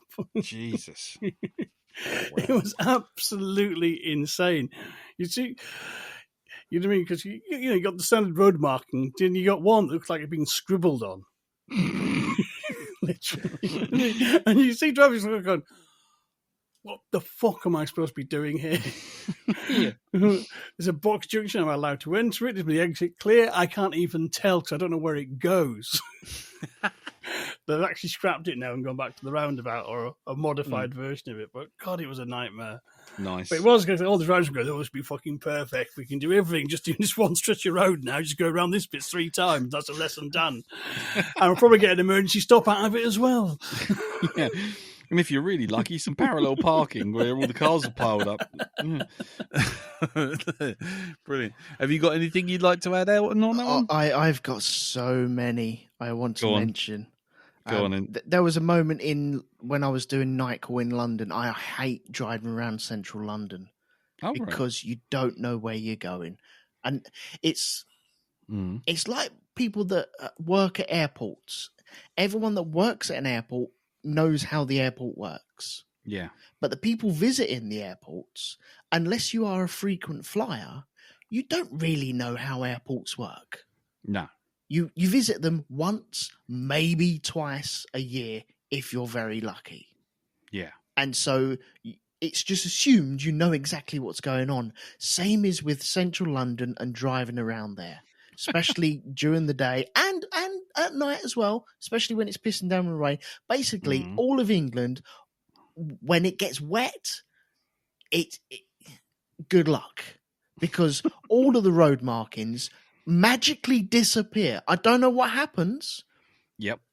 Because the roads have been changed so many times, dug up, laid back down, tarmac, re-tarmacked over. All the old signs have been burnt off and the new ones have been put on. They're all still there. It's just during the day you see them. Yeah. If you're lucky, if they're not worn out. But during the night, when it rains, they all come out as if like, do you remember us? We're like old tattoos on the roads. Like, you fuckers. But anyway, yeah, in central London, I ended up crossing a bridge 3 or 4 times because I kept getting into the wrong fucking lane. Look, oh, God damn it. But, okay, a shout goes out to Junction 5 of the M25. What are you playing at? Because that is where our National Orbital Road goes down to, I think, 2 lanes from 4 at the time. Oh, Junction 5. Oh, my God, I'm trying to work out where that is. Is that near South Mims? No, I think it's before then. Old men talk about road work. Yeah, it's going down to Tunbridge. That sort of right, okay, yeah. And it splits off, and then you can jump on the A21 down to Hastings. Yeah. So if you stay in the right-hand lane, 2 right-hand lanes, you can go down to Hastings, which is to your left. But if you want to go to your left, if you want to go to your right, you have to go into the left-hand lanes, which is where your main orbital road goes down to 2 lanes. It's like, what the fuck are you thinking about, you bastards? How dare you do this? Another shout goes to the Dartford Tunnel, northbound. Oh, my God. Fuck you. Fuck you big time. Yes, I agree with that. Yes. Fucking nightmare that is. Just like here's 50 fucking booths. Let's cram them into 2 lanes. See, it becomes like the opening to fucking Mad Max Fury Road. Just thousands of cars just coming straight at you, all trying to turn into one. Yeah, it's horrible because they got rid of all the booths where you had to pay. Oh, they were fun though when you had to throw money into the booths. They were brilliant, especially when it rolled out underneath your car. Like, oh, hang on, sorry, wait. Yeah. The whole M25 snarls up because you dropped 50p. Yeah, but now it's like 4 lanes, and then you have like the left-hand tunnel that accepts all the like volatile trucks. So if you have something that's combustible, that has to get an escort all the way through, and so they have to queue up. And woe betide you're in the queue waiting for them to filter in, because that is all blocking back, and then everyone's trying to chip into the other side lane, and you're like, oh, flipping out. It's just hideous. I hate driving. Why am I talking about this now? God. Have we stressed you? Are you stressed? No, not stressed one bit. Okay. All right then. Well, I didn't think we'd get as much mileage, pardon the pun, out of that question, but apparently we have. So well done. Well done there, Tom. Do send feedback in, because you obviously do good feedback. First time feedbacker. Right. Okay. Well, there will be more questions. We've got a few left, but we will do more questions next week. because there's some wild ones, and like I say, there's one from Michael Wilding which would just be me going off on one for about 20 minutes. So I will leave that until next week, Michael, if that's okay. So we'll leave it there. I don't know if we got any feedback. I don't think we have.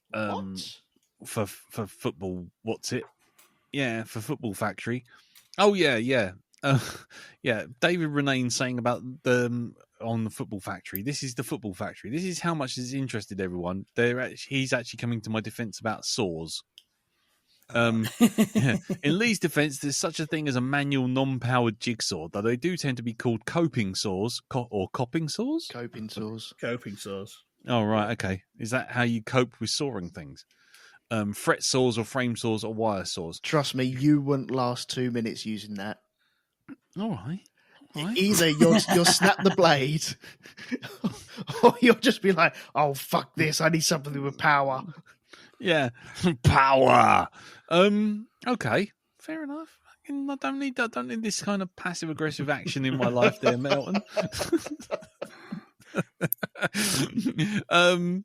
Anyway, David continues, a powered jigsaw is what most people refer to as a jigsaw, but extra powerful jigsaws are more often called saber saws or reciprocating saws. Mm-hmm. Your mileage and terminology may differ depending on where you are on the planet, but they're different and discernible things. Whereas Sean Gleason says, I sympathise with Jim. I'm pushing 50 and I've been dealing with the Avatar arson fire since August. Okay. Yeah, good luck, sir. Yeah, I think it's interesting that nobody's talking about the film. Yeah, Martin Thompson just puts a gif up of someone going, I beg your pardon, because of all the captions. Darby Dent, you melt. You ain't seen nothing understanding proper English like what we talk. Anyway, so glad it really engaged everyone. Oh, and Odile wants to know how I feel now that I'm the one coming under ridicule for my chimney discussion. I'll be honest with you, it stings a little. but anyway, thank you, Odile. Yes, we'll leave it there. But if anybody has any feedback, either for this episode or older episodes, by all means, send it in. Put it on the Facebook group, facebook.com/groups/the Black Dog Podcast, i.e. the only reason I go on Facebook anymore. Or you can zap me a message on Blue Sky, cartoonbeardy.bsky.social, or you can send us an email. Send it to feedback@blackdogpodcast.com. Right. We've done it. We've done it through first half. Well done, everyone. Hey. High fives all round. Well done. Congratulations. We'll leave it here. We'll roll the jingle. And when we come back, we'll be doing monsters. Monster? Where monster?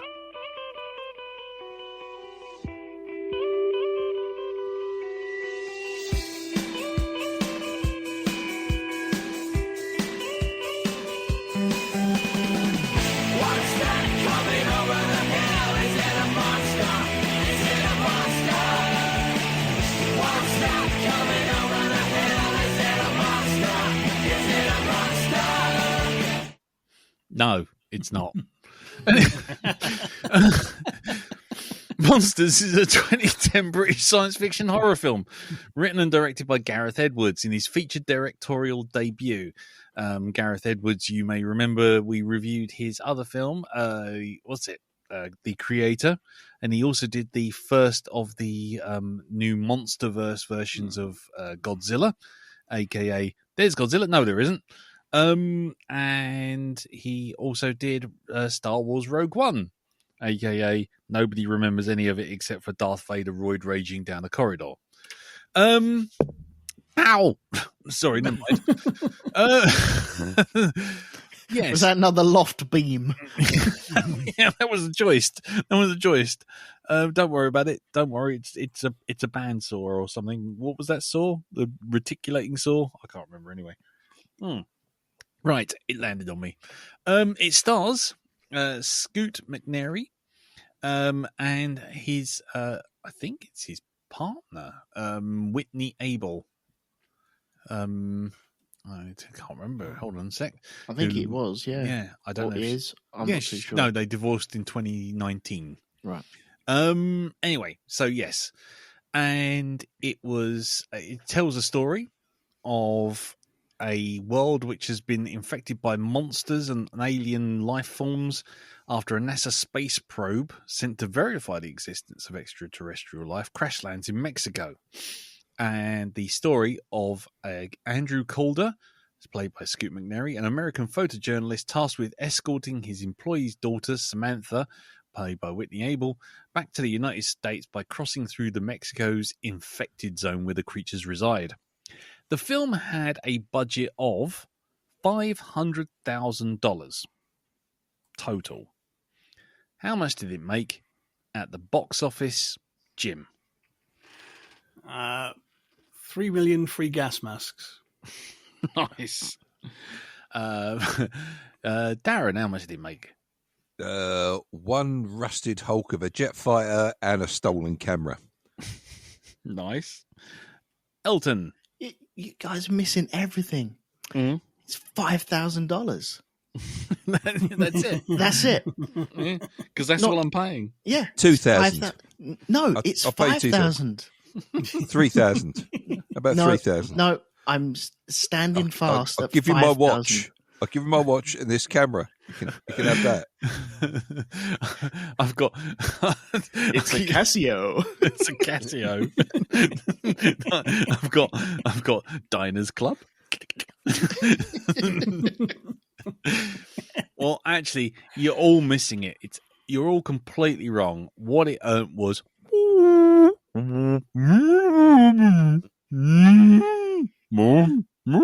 It's a cow.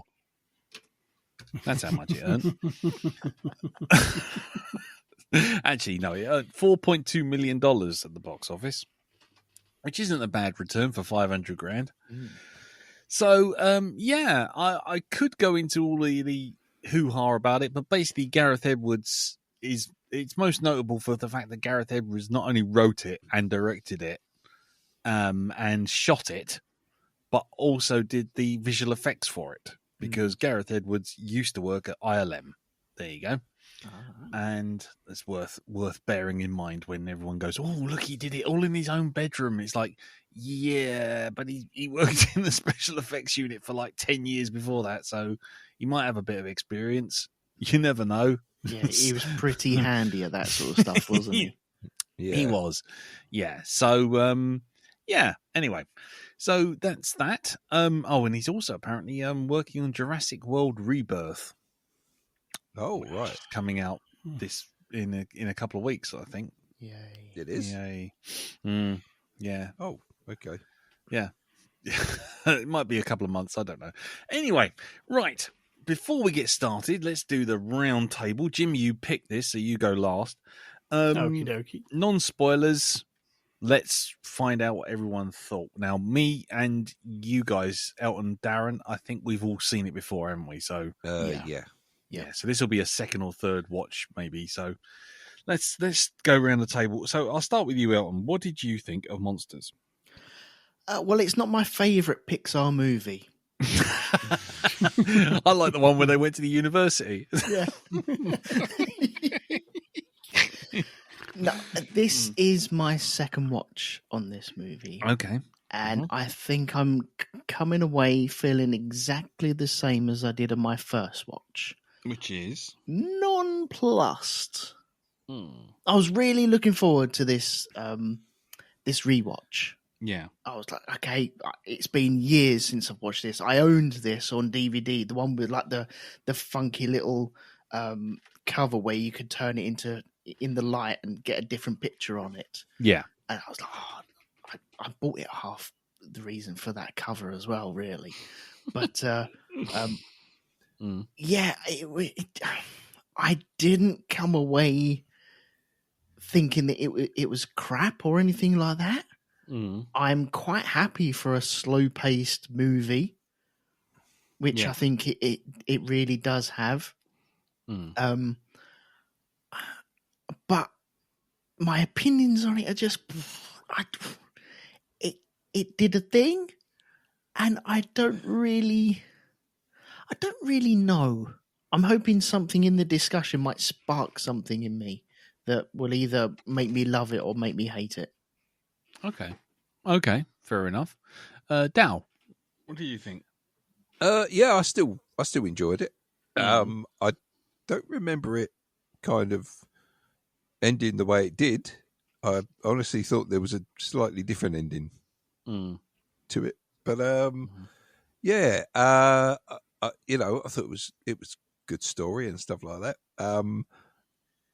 I do marvel at the technical side of it though, because I've seen the making of DVD or the actual little thing there, and you see just how much CG you didn't notice. Yeah, and I'm in awe of the work they did on that. It was fantastic. So from a technical point of view, I think fan-bloody-tastic to them. From the actual story point of view, yeah, it was all right. It was good. I felt entertained by it. Enough. Yeah. Okay. For me, I'm in a mixed bag with this one. On the one hand, I like the travelogue nature of just world building. I think that's really nice that you just kind of see kind of a take of the world around and things changing and the world adapting to it. I think the less is more actually works for this, whereas it irritated me with Godzilla, Edward's other movie. But in this case, it's the same problem I had with The Creator. You sit there kind of going, this is really nice world building. You can appreciate the artistry involved. But the two characters walking where they walk and doing what they do, they were just something for the camera to point at when there was no monsters or aliens about. And it just kind of happened. And I never felt sad or happy or upset or engaged. And it's kind of interesting that even a couple, on-screen couple, they'd been married. I think they'd been married for a year or something when this came out, when this was made. And it's like, if a couple that's actually supposed to have real chemistry in real life makes you sit there going, I don't believe these two fall for each other at all. This isn't interesting at all. It's just an arsehole and a woman who doesn't want to go back to reality. I just sort of was like, I think I've seen this before. I've seen Before Sunrise, and that was actually a much, much, much better film. So it's a 6 of one, half a dozen the other. I'm glad I watched it again. And I'm glad I saw it, and I enjoyed watching it from a technical standpoint and from a world building standpoint. But from a acting standpoint and from a story narrative standpoint, it was just kind of just there. It was a bit like a YouTube small production film. Where you sit there and you watch them and you go, blimey, they made that for YouTube, and it's like a full blown movie. And you think, wow, that's quite cool, and you'd applaud them. But then if you think, no, actually they've been given $500,000 and got off and made this, and stuck it in the cinema, you're like, maybe not so impressive anymore. But there you go. So yeah, I'm kind of real middle of the road on this one. I kind of blow hot and cold on it more I think about it. Jim, what about you? This is your first watch. Yes, indeed. I'm not sure why I've not got around to it up until now. You should get pushed down the review pile with new shiny things. Yeah. But no, I really enjoyed this. I kind of thought it was interesting, sort of just little movie kind of. As I say, I like kind of just seeing the world and there's little hints you're getting. But equally, as it went on, I thought there's a lot of subtext to this. Yeah. And it did feel kind of. It's maybe in the current climate, this suddenly feels a lot more relevant actually than it did when it came out. And it's kind of. I mean, it's not a huge, complicated story, but I don't think it kind of needs to be for what it's going for. Yeah, and it is that kind of. It's kind of there's a headline in an article in the Guardian today. I think it was the Guardian saying, "If World War III started, would we notice immediately?" And it's kind of that's I seem to chime with this film because it is kind of without going into spoilers, but it is kind of it's sort of this could be the end of the world you're seeing. Yeah, but you're slap bang in the middle of it, and it sort of crept up on us all from something that kind of we sort of boxed off and it'll be fine, bollocks to it. Yeah, it's only in Mexico, fuck them. Yeah, but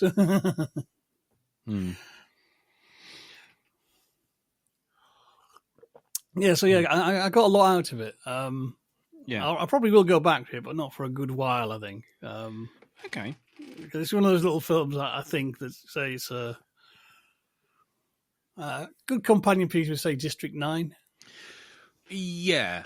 Okay. I mean, yeah. I was gonna bring up old Neil Blomkamp for the same sort of aesthetic, that kind of casual world aesthetic, that kind of idea. It's treated casually, so therefore sells the idea. Sells the idea better rather than oh God Lord, my knees. Your knees?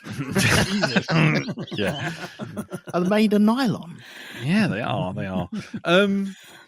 No, but I was going to say, like, the fact that you don't have the big wow shots, and so by having everything treated as like just another thing in the camera lens, like.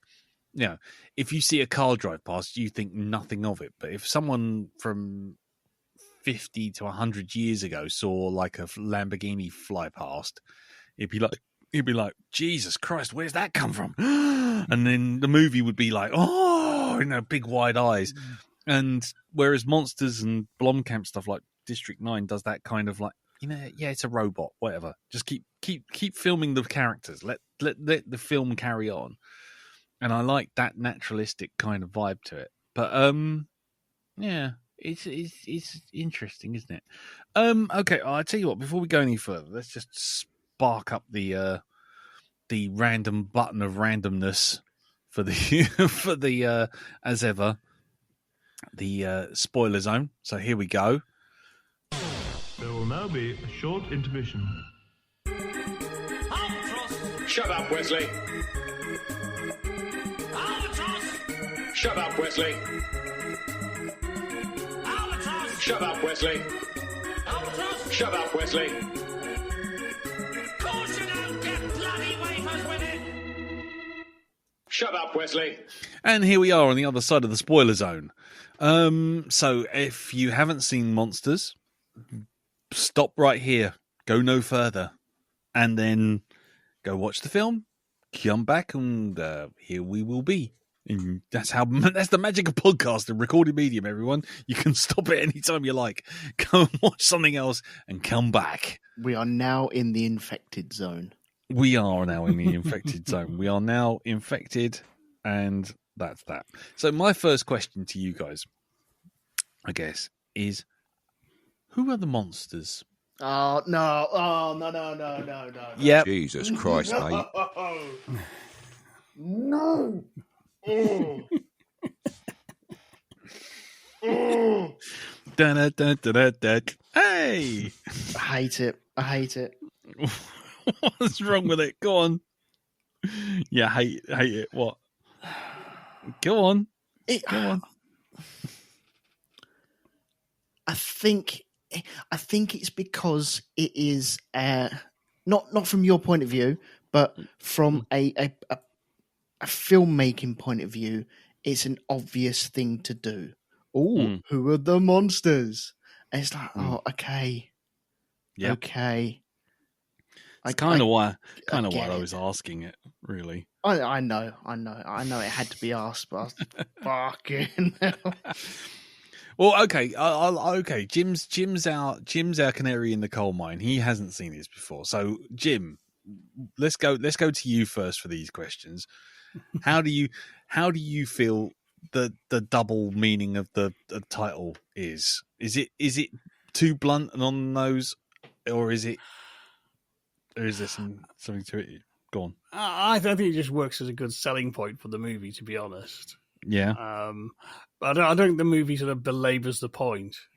I mean, if it ended up with them at the end going, "Who are the monsters?" Now, some of the characters say it in a really naff way. That'd be like, "Oh God, no!" But it's just there. You can read that into the title. Or is it a film just about a world where monsters have landed? End of. Yeah. Sometimes you can read it kind of how you want. I mean, personally, I think it's a bit of a blank title, but that's probably a good thing, really, because it lets you form your own interpretation of the film. Although it does make it a bugger to search for. Yeah, you can end up with just about anything with that title. What like about the world's most least pirated band? the yeah, because no one can find them. yeah. If someone makes a band called Google, they're never going to be found, are they? So what about you, Dal? Are you into the asking the question about who are the monsters? God, who are the monsters? Such a cliche pile of bollocks, isn't it? In it. Yeah. There are many monsters in this movie. You could argue the U.S. Army and the Mexican armies are monsters for jumping in there and doing what they do. There's the guy who, obviously is out to make a quick buck by charging an extortionate rate for tickets. Although it did make me laugh when originally he charges them $5,000 to get to where they're going by ferry. And then the next day comes back because you could go the cheaper route, you could go by bus. And then they come back to get the bus. He's like, well, that's $10,000. You fucking liar. But such a tired thing. Who is the monster? Who are the monsters here? I'm sure if we look deep down inside ourselves, we'd find a monster or two there. Yeah. The monster inside is you. You, yes, you. Yeah. So, Christ, I don't know. See, I've got the same thing I had when I watched Section 31. That's what that question makes me feel like. It's like, oh, for God's sake. Seriously? Okay. All right. I had to ask it. Jesus Christ. Oh, that was God. Messenger. Okay. Here's a better question. The Pepsi or Coke? Yeah, Daddy or chips? No. No. Deep cut. So here's the other. Here's the. That's the second one of the night. I've mentioned it before many times on this cast and others that there is one bugbear that instantly, regardless of what film it is, instantly throws me for a loop, and I'm like, you've got to work hard to win me back now, film. And that is showing the end at the beginning. Oh, yeah. Okay. Now, firstly, Jim, did you figure that out? No, I didn't. Right. Okay, that's cool. And secondly, how do you and everyone else feel about that? Because I absolutely fucking hate it every single time. It's a horrible method of entering a story. But anyway, go on, Jim.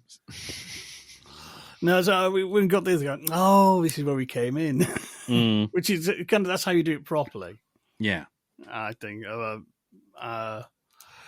It's one of those, I don't have a problem particularly with that form of storytelling. You can do it very, very well, or you can do it very, very poorly. Just like any trope, really. So I'm very just completely new. It's the execution, you know what I mean, for me. Yeah, that's fair. What about you guys, Dal? I don't know so much.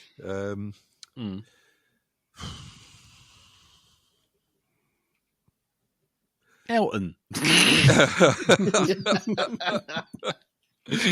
Yeah, go away for a little bit and come back to me. Okay. I don't mind it Mm. because I normally get fooled by that. And it Yeah. doesn't... Does it necessarily mean that it was them at the beginning? You see him. Literally, Yeah, you he's do. lying. You do, yeah. He's literally You do. sitting on the road going, Yep. "Can somebody help me? Help her! She's hurt." It's true, yeah. Yep. It's like, oh, okay. And then it cuts to him again. It's like, oh, well, here we go. I don't mind it. Mm. I'm forgiving of it when it Mm. happens. Yeah. Because sometimes it does fool me, and sometimes it doesn't, and it's not one of those things that I really laser focus on. Yeah, that's fair. I accept your backhanded ding. It's all right. I get that. No, it's not backhanded ding. If it was a ding, I'll tell you. Don't Yeah. worry. Don't worry. If it was, you'd know. You'd know. Ooh. Chills. No, I don't mind it. It's I have other things that really bug me about films, and that is certainly not one of them. Okay. I think we're all different, aren't we, with our tastes and with our things that wind us up something chronic, and that is not one of them that is on my list. Yes, we're all individuals. I'm not. Cool. I mean, the thing I hate about it, I just finish it up for me. The thing I hate about it is there's nothing clever to it. I don't think it just. Why do you think I'm going to be engaged with the story if you show me the characters essentially bleeding out by the side of a road? Because I think sometimes your audience will go, "Oh, I wonder how they got there." Yeah. Whereas I don't think you do that. You're like, "Oh, okay, fine. Well, that's where we're going to end up." Yeah, pretty much. People next to you will be like, "Oh, Lee, I wonder how they got there." It's like, "Oh, I don't care anymore. I don't care. I'll go get some popcorn." Yeah. Well, it's literally like watching. It'd be literally like watching Darth Vader die on the Death Star 2, and then it suddenly goes, "I bet you're wondering how I got here with my son," and then skipping back to Phantom Menace. It's like, I don't. Who has time for that shit? No one. So, yeah, that's kind of how my brain works. It's just like, we'll start a Return of the Jedi, and then we'll skip back 6 films to show you how we all ended up here. And yeah, I find that. I mean, there's not many that do it right, and everything from American Beauty to fucking to Carlito's Way to fucking the worst one is Catch Me If You Can, you know, which literally starts with the quizmaster actually describing the whole film to the main character before the film starts. It's like, right, and I'm going to be sitting here for 2 hours to find out what. It's like nothing. It's like, fuck off. So yeah, I find I don't really gel with that. Okay, so what about the movie itself in terms of the characters? I mean, I didn't personally find them terribly engaging, but I mean, what about you guys? Were you following along with it? Were you into it? Do you feel the emotion between them or not, Jim? I think it's kind of a bit of a slow burn, but they're very much there just to be two people you can piggyback on in that to see through their eyes that situation and play the kind of, oh, Christ, what would I do? How would I handle this? You know what I mean? Yeah. I think there's this sort of growing tension. It's quite a slow burn between them. And I think that's quite interesting. It's actually underplayed rather than overplayed. Yeah. And it doesn't become this big romance, because if we did that would make it Hollywood, and then you'd lose you'd lose the sense of being in that world where there's very, very real stakes, and you don't live a charmed life because you're the lead character. Yeah, I suppose. Yeah, but what about the actual relationship by the end? Because the kiss just tends to be, oh look, we've seen two octopuses shagging. Let's kiss. It just sort of materializes out of left field now. Yes. Can I make a point about those monsters? By the way, I think I know where they originate from. They're obviously Bromley monsters because they have a shag in a car park. So there you go. Yeah, Bromley monsters. Yeah, I don't often tell the kids how they were conceived, but there you go. Oh God, it's like that. What's that fucking advert where? There you go, son. This is a videotape of when I found out that you were, your mum was pregnant with you, and it's a fucking episode of Jerry Springer. So, sorry. Anyway, sorry, Jim. Carry on, mate. I know for me, it's more kind of like having seen that. It's kind of it's all going south from here on. So why the hell not? Yeah. That's fair. You know what I mean? It's just in a moment, I'm just kind of like, I need a human moment right now because what we've just seen is kind of, that's very, very bad. It's turned me on. Yeah. I mean, the actual display itself is like, it's one of a bit like, and here we see the two alien octopuses getting it on. Will they get chips afterwards from the grocery store? Oh, no, apparently not. But, you know what I mean? That sort of fine. It's not attacked them, but there's fact they are where they are. They're in a zone where there's absolutely nobody. And it's kind of, that's why there's nobody here. Everything's fucked. Yeah. I thought that was a nice moment. You know what I mean? That kind of like, oh, bollocks! All bets are off now. I need a cuddle. Yeah. Okay. Elton, do you have anything you want to add to that? Well, I think this is going on the general feeling of the movie, but it's more like a courting movie where you're seeing these two getting more and more intertwined on the background of these alien monsters that are probably doing exactly the same thing, but they keep being attacked by aircraft and tanks. And they're like, for fuck's sake, just leave us alone. We're just doing, we're doing what we do on the Discovery Channel. And it's a courting movie. It's showing you people's relationships on the slow burn. I quite like that. I think it works really well. It's not too in your face. It's not too romanticized or anything like that. Yeah, there is a kiss at the end as well, but I think you've kind of earned that. You're kind of there with it as well, especially when you've seen the aliens doing their little thing and feeding off the TV and stuff.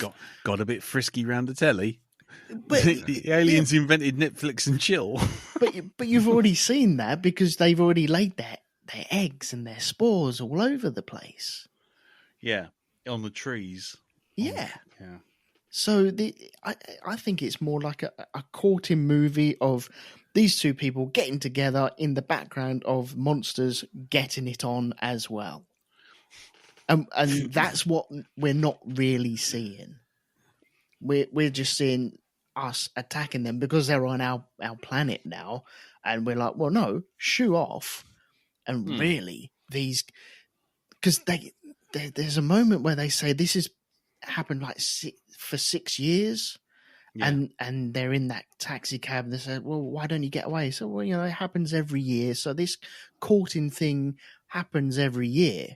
And it's getting worse and worse, and you see like there's probably more and more eggs, and these things are going to get bigger and bigger and more in numbers, and it is the end of the world.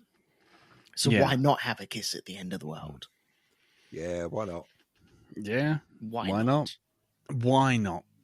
But is it the end of the world? I mean, that's another question I was going to ask. Is this actually Armageddon that everyone seems to be playing out? Because to me, there's a big fucking hole in the wall. Of course it is, yeah. Well, it's not a big hole in the wall, but it's they also... walked through a big hole in the wall. But the point I was going to say was that the monsters themselves seem fairly innocuous until you rile them up. So how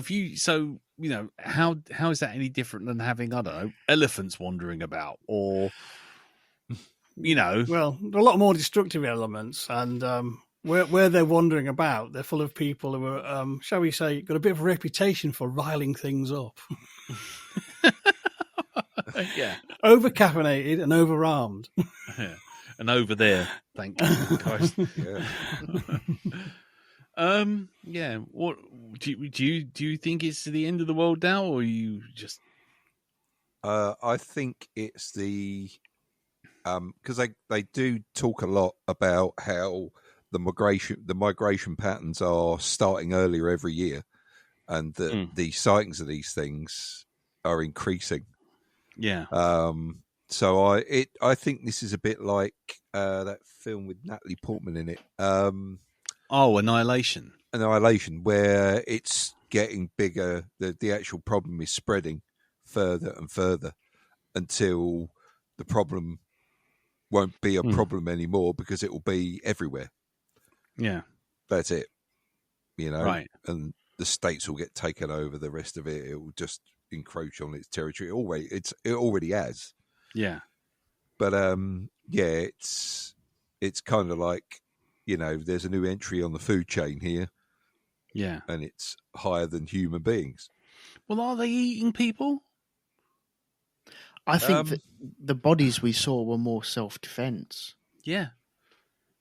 I was going to say, it seems like it only attacks people once you start firing at them. Otherwise, it wouldn't do anything. Mm. Very true. We are the monsters. Oh, there we are. Thanks, Elton. And there it is. The metaphor comes screeching into the station. Jesus. If we just leave them alone. Yeah. If we just let nature take its course and learnt to live with them, we'd be fine. Yeah. Yeah.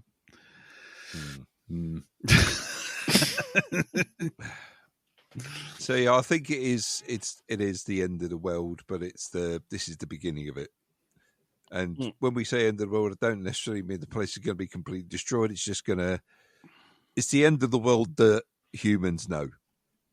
Right? This is it. Yeah. This is where the change starts. Well, I mean, it started the moment they showed up. So this is the slow, eventual death of everything we know, everything we do, because life is going to change drastically. Yeah. I mean, okay. I mean, I was going to say that how drastically do you think it changed? Given that these things grow. There you go. I've got a perfect analogy for this. Right? Okay. Go on. Climate change. Right? Oh, is that what it's a metaphor for, do you think? Well, I think it can be, because we build defences to shore up against things like climate change, like floods and that. But, every year you notice things are getting just a little bit worse. It's like the weather's getting slightly warmer in December and stuff like this, or there's slightly too much rain, even for England. Slightly too much rain as someone's bin and garden shed float past your window. Exactly. I mean, take a look at America at the moment, right? With the wildfires that are going on there. Not, but yeah. Right? That's again, it's the climate. Again, I think this is probably one of the worst ones that they've had. Yeah. Up to this point. Yeah. So yeah, the creatures themselves are like an environmental catastrophe. They're not natural to the environment. They've been introduced by man, which, of course, a lot of the pollutants and toxic chemicals are. That's it. Yeah. These things don't just happen naturally. That we create this problem by creating coal fires, and then goes on the petrol engines, and we've not discovered nuclear fission yet. right? We've not got that. So anything we do is having an effect on the environment. Mm. Okay. So yeah, I think it's very much akin to environmental damage, and it's something we brought on ourselves by going to fuck with stuff we shouldn't be doing. You know, which is how they got here. Yeah, it's pretty much like nuclear weapons. You know, somebody created it, everybody got it, thinking, yeah, we'll have this as a deterrent, and it's actually it just takes one nut job in charge of that button. Dal, has he cut off? I think he's crying. That's it. Peace out. It only takes one thing, and then bang. Oh, so I think they've got him. Well, let's keep going.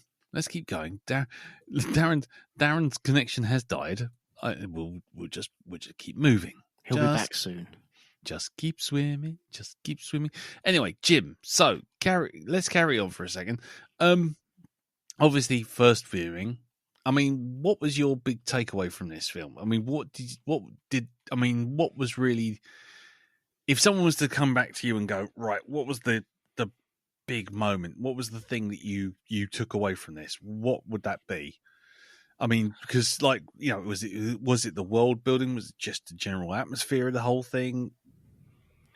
I think it was kind of the whole kind of like journey into this world, and you know what I mean. You begin to sort of, the more it goes on, the more, for me anyway, there's more kind of apparent. Well, there's kind of layers of allegory here. You can say that, Darren. So you can read it very well as an environmental, sort of parable. But there's obviously the whole people pay money to get from Mexico into the US. Yeah.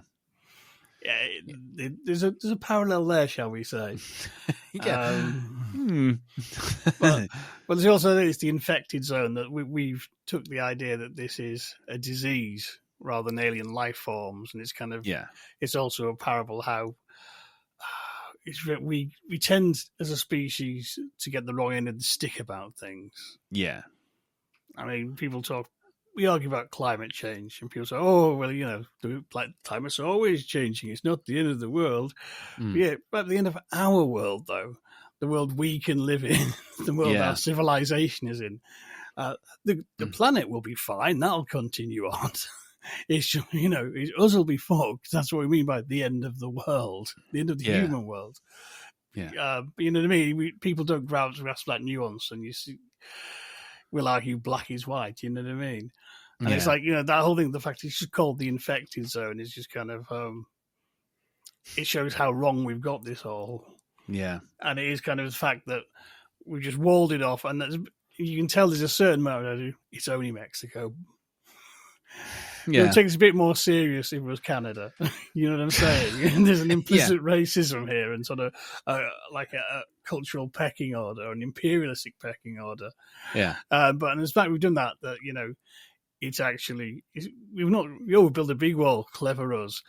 Yeah, this is a species that if we actually bothered to look, they lay eggs on trees. They then go to the rivers. Then they go to land. It seems the last stage is they can fucking fly. So well done. We built a wall. Fan-fucking-tastic.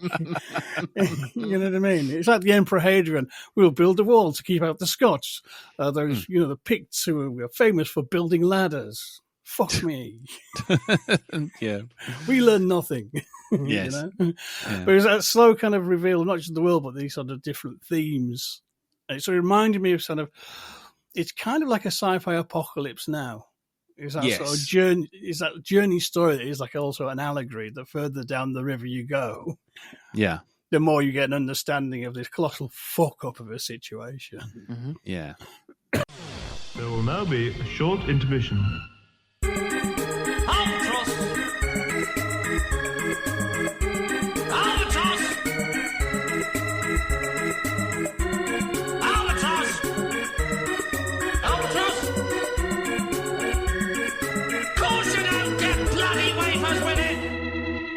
Right. Well, you may have heard the Albatross jingle But this time it isn't the spoiler zone. It's because Zencaster and Darren's feed and the world in general all hate me.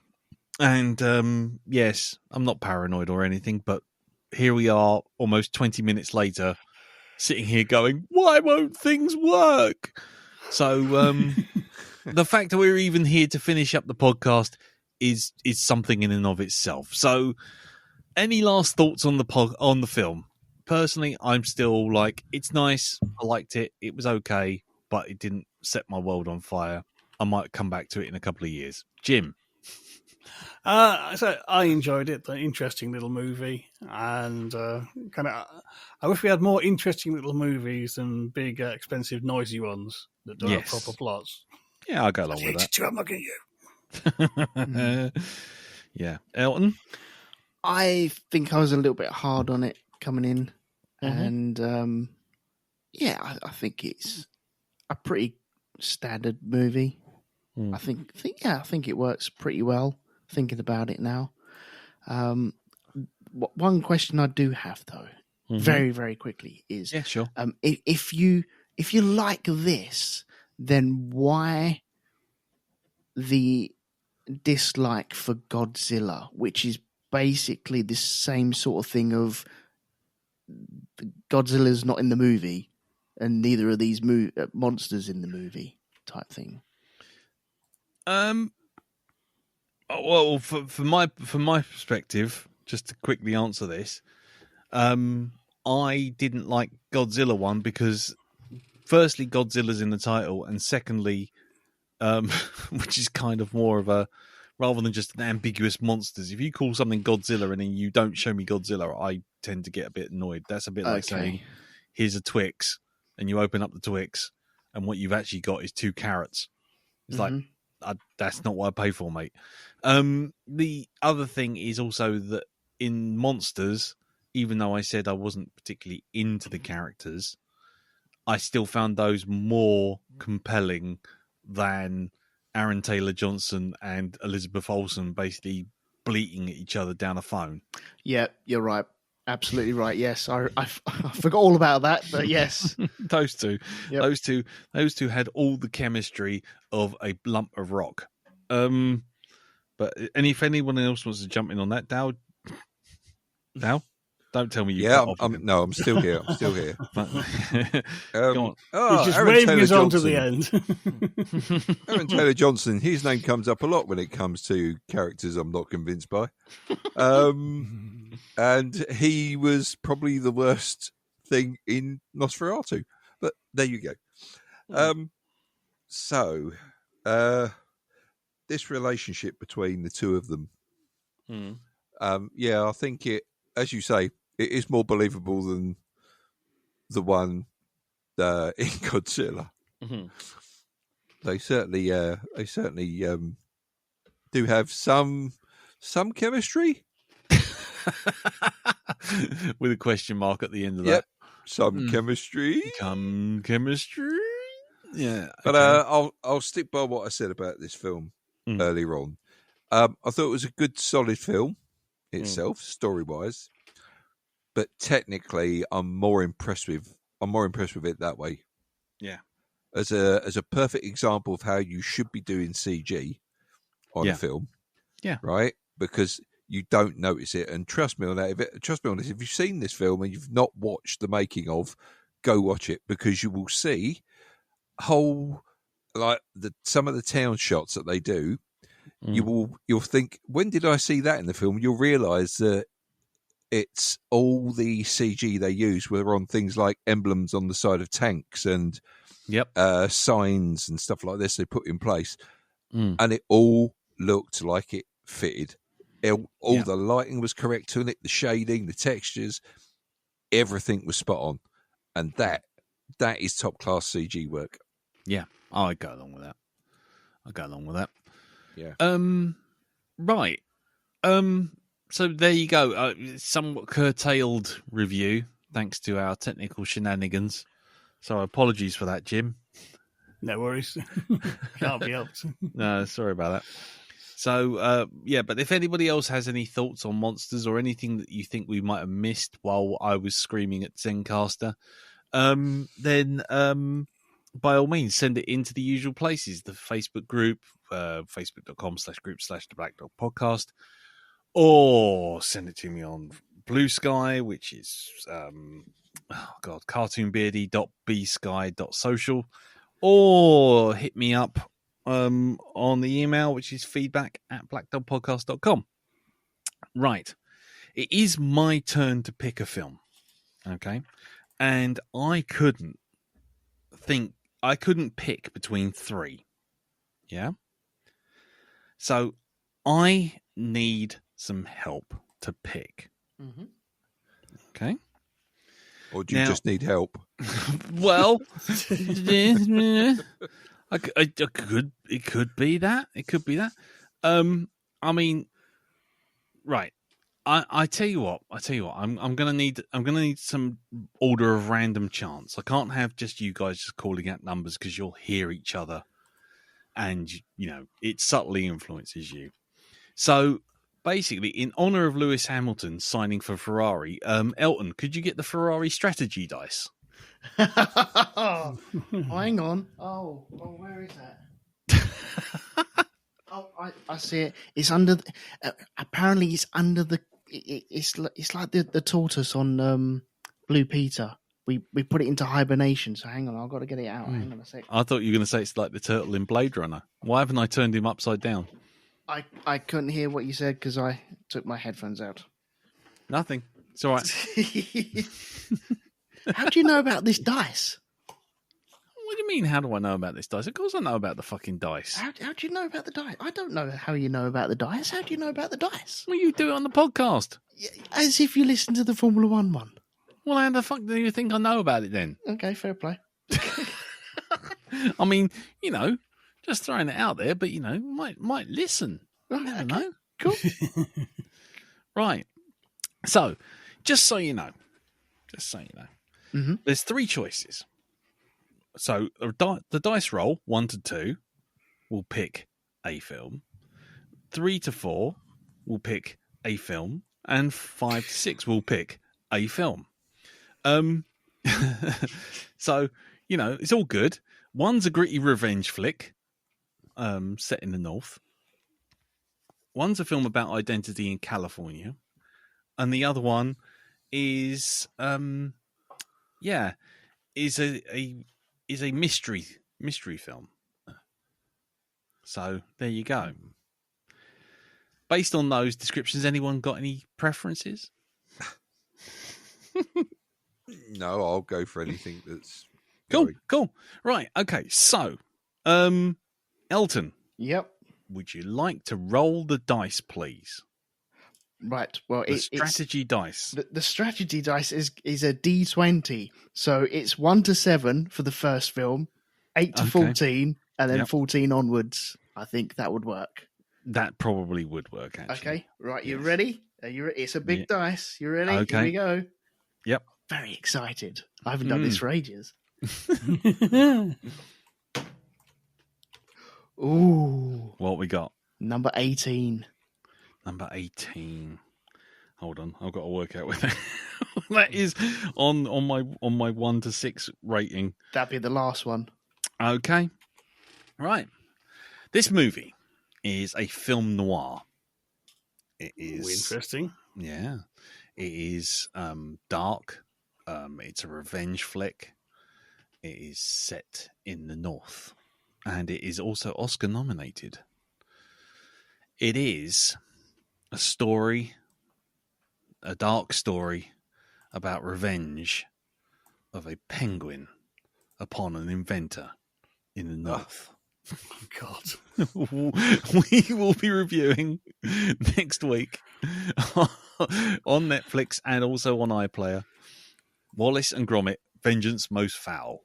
Oh, lovely. Yes. Lovely. Beautiful. Wonderful. There you go. So, how you feeling about that, Elton? Because you were the only one who hasn't said a single word after I said that. I thought you was going to say Mr. Popper's Penguins. So. I was bracing for that. I'll be honest. No. Don't worry. I'm not watching Jim Carrey hang off a glass stairwell while one shits in his mouth. No, it's really, you see that once, you don't need to see it again. No. So how do we feel about this? Have we seen this film, and are we going to see it? Are we happy to see it? Jim? Is it a new one? Yeah. I watched it over Christmas. Oh, okay. So you haven't seen it at all in that one? No. Okay. Have you actually seen any of the Wallace and Gromit movies? I think I have. Okay. Yeah. You don't sound terribly enthused.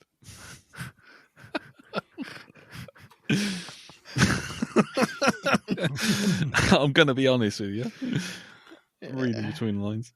Do we know what's so special about this film as well? Well, apart from the fact it's a sequel and doesn't have Peter Sallis as the voice of exactly, Wallace. But it does have somebody doing a very, very good impression of Peter Sallis. One of the animators. Was it? Is that Mm-hmm. Wow. But anyway, yeah. Jim, are you looking forward to this? I am. I watched this over Christmas, and I'm more than happy to go back to it. Excellent. And I saw it over Christmas. I thought it was the best thing I watched over Christmas, to be perfectly frank. I loved it. It's densely packed with in-jokes and gags. Trust me, you'll watch it and you'll go, I just saw this. And then all of a sudden you'll be like, no, actually, hang on, that's a reference to Aliens, and that's a reference to... You'll see everything. It's absolutely jam-packed with stuff. I think it's a delightful movie. And, and it's Oscar-nominated, so this is topical, This is up to date. In fact, this is the most modern film we've reviewed on the podcast. So, yes, ladies and gentlemen, Wallace and Gromit, A Vengeance Most Foul. For international viewers, it's on Netflix. And for local UK people, it is on Netflix and it is on BBC iPlayer. And that's that. So, we will come back for that next week. Let's go over to Pimp's Corner. Jim, what's happening over at Hypnagoria Towers? This week I released a reading of an Edgar Allan Poe story, Facts in the Case of Monsieur Valdemar, and also Commentary Club is back, and we were looking at Dark Star. Nice. Congratulations, you finally decided to clean the lift.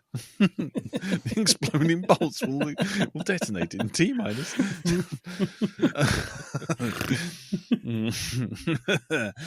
Anyway, yes, cool. And that's over at hypnagoria.com. It is indeed. Brilliant. And Elton, what about you, sir? I can't remember. I don't think I've got anything out this week. If I do, it'll be over at rug2media.com. Brilliant. Okie dokie. Right. And as I've said before, I'm mainly over on Blue Sky now. So if you want to catch up with me just talking bollocks and doing usual sort of old Twitter thread type things, if you were a carrot, what carrot would you be? That's the content. That's my content plus some drawings.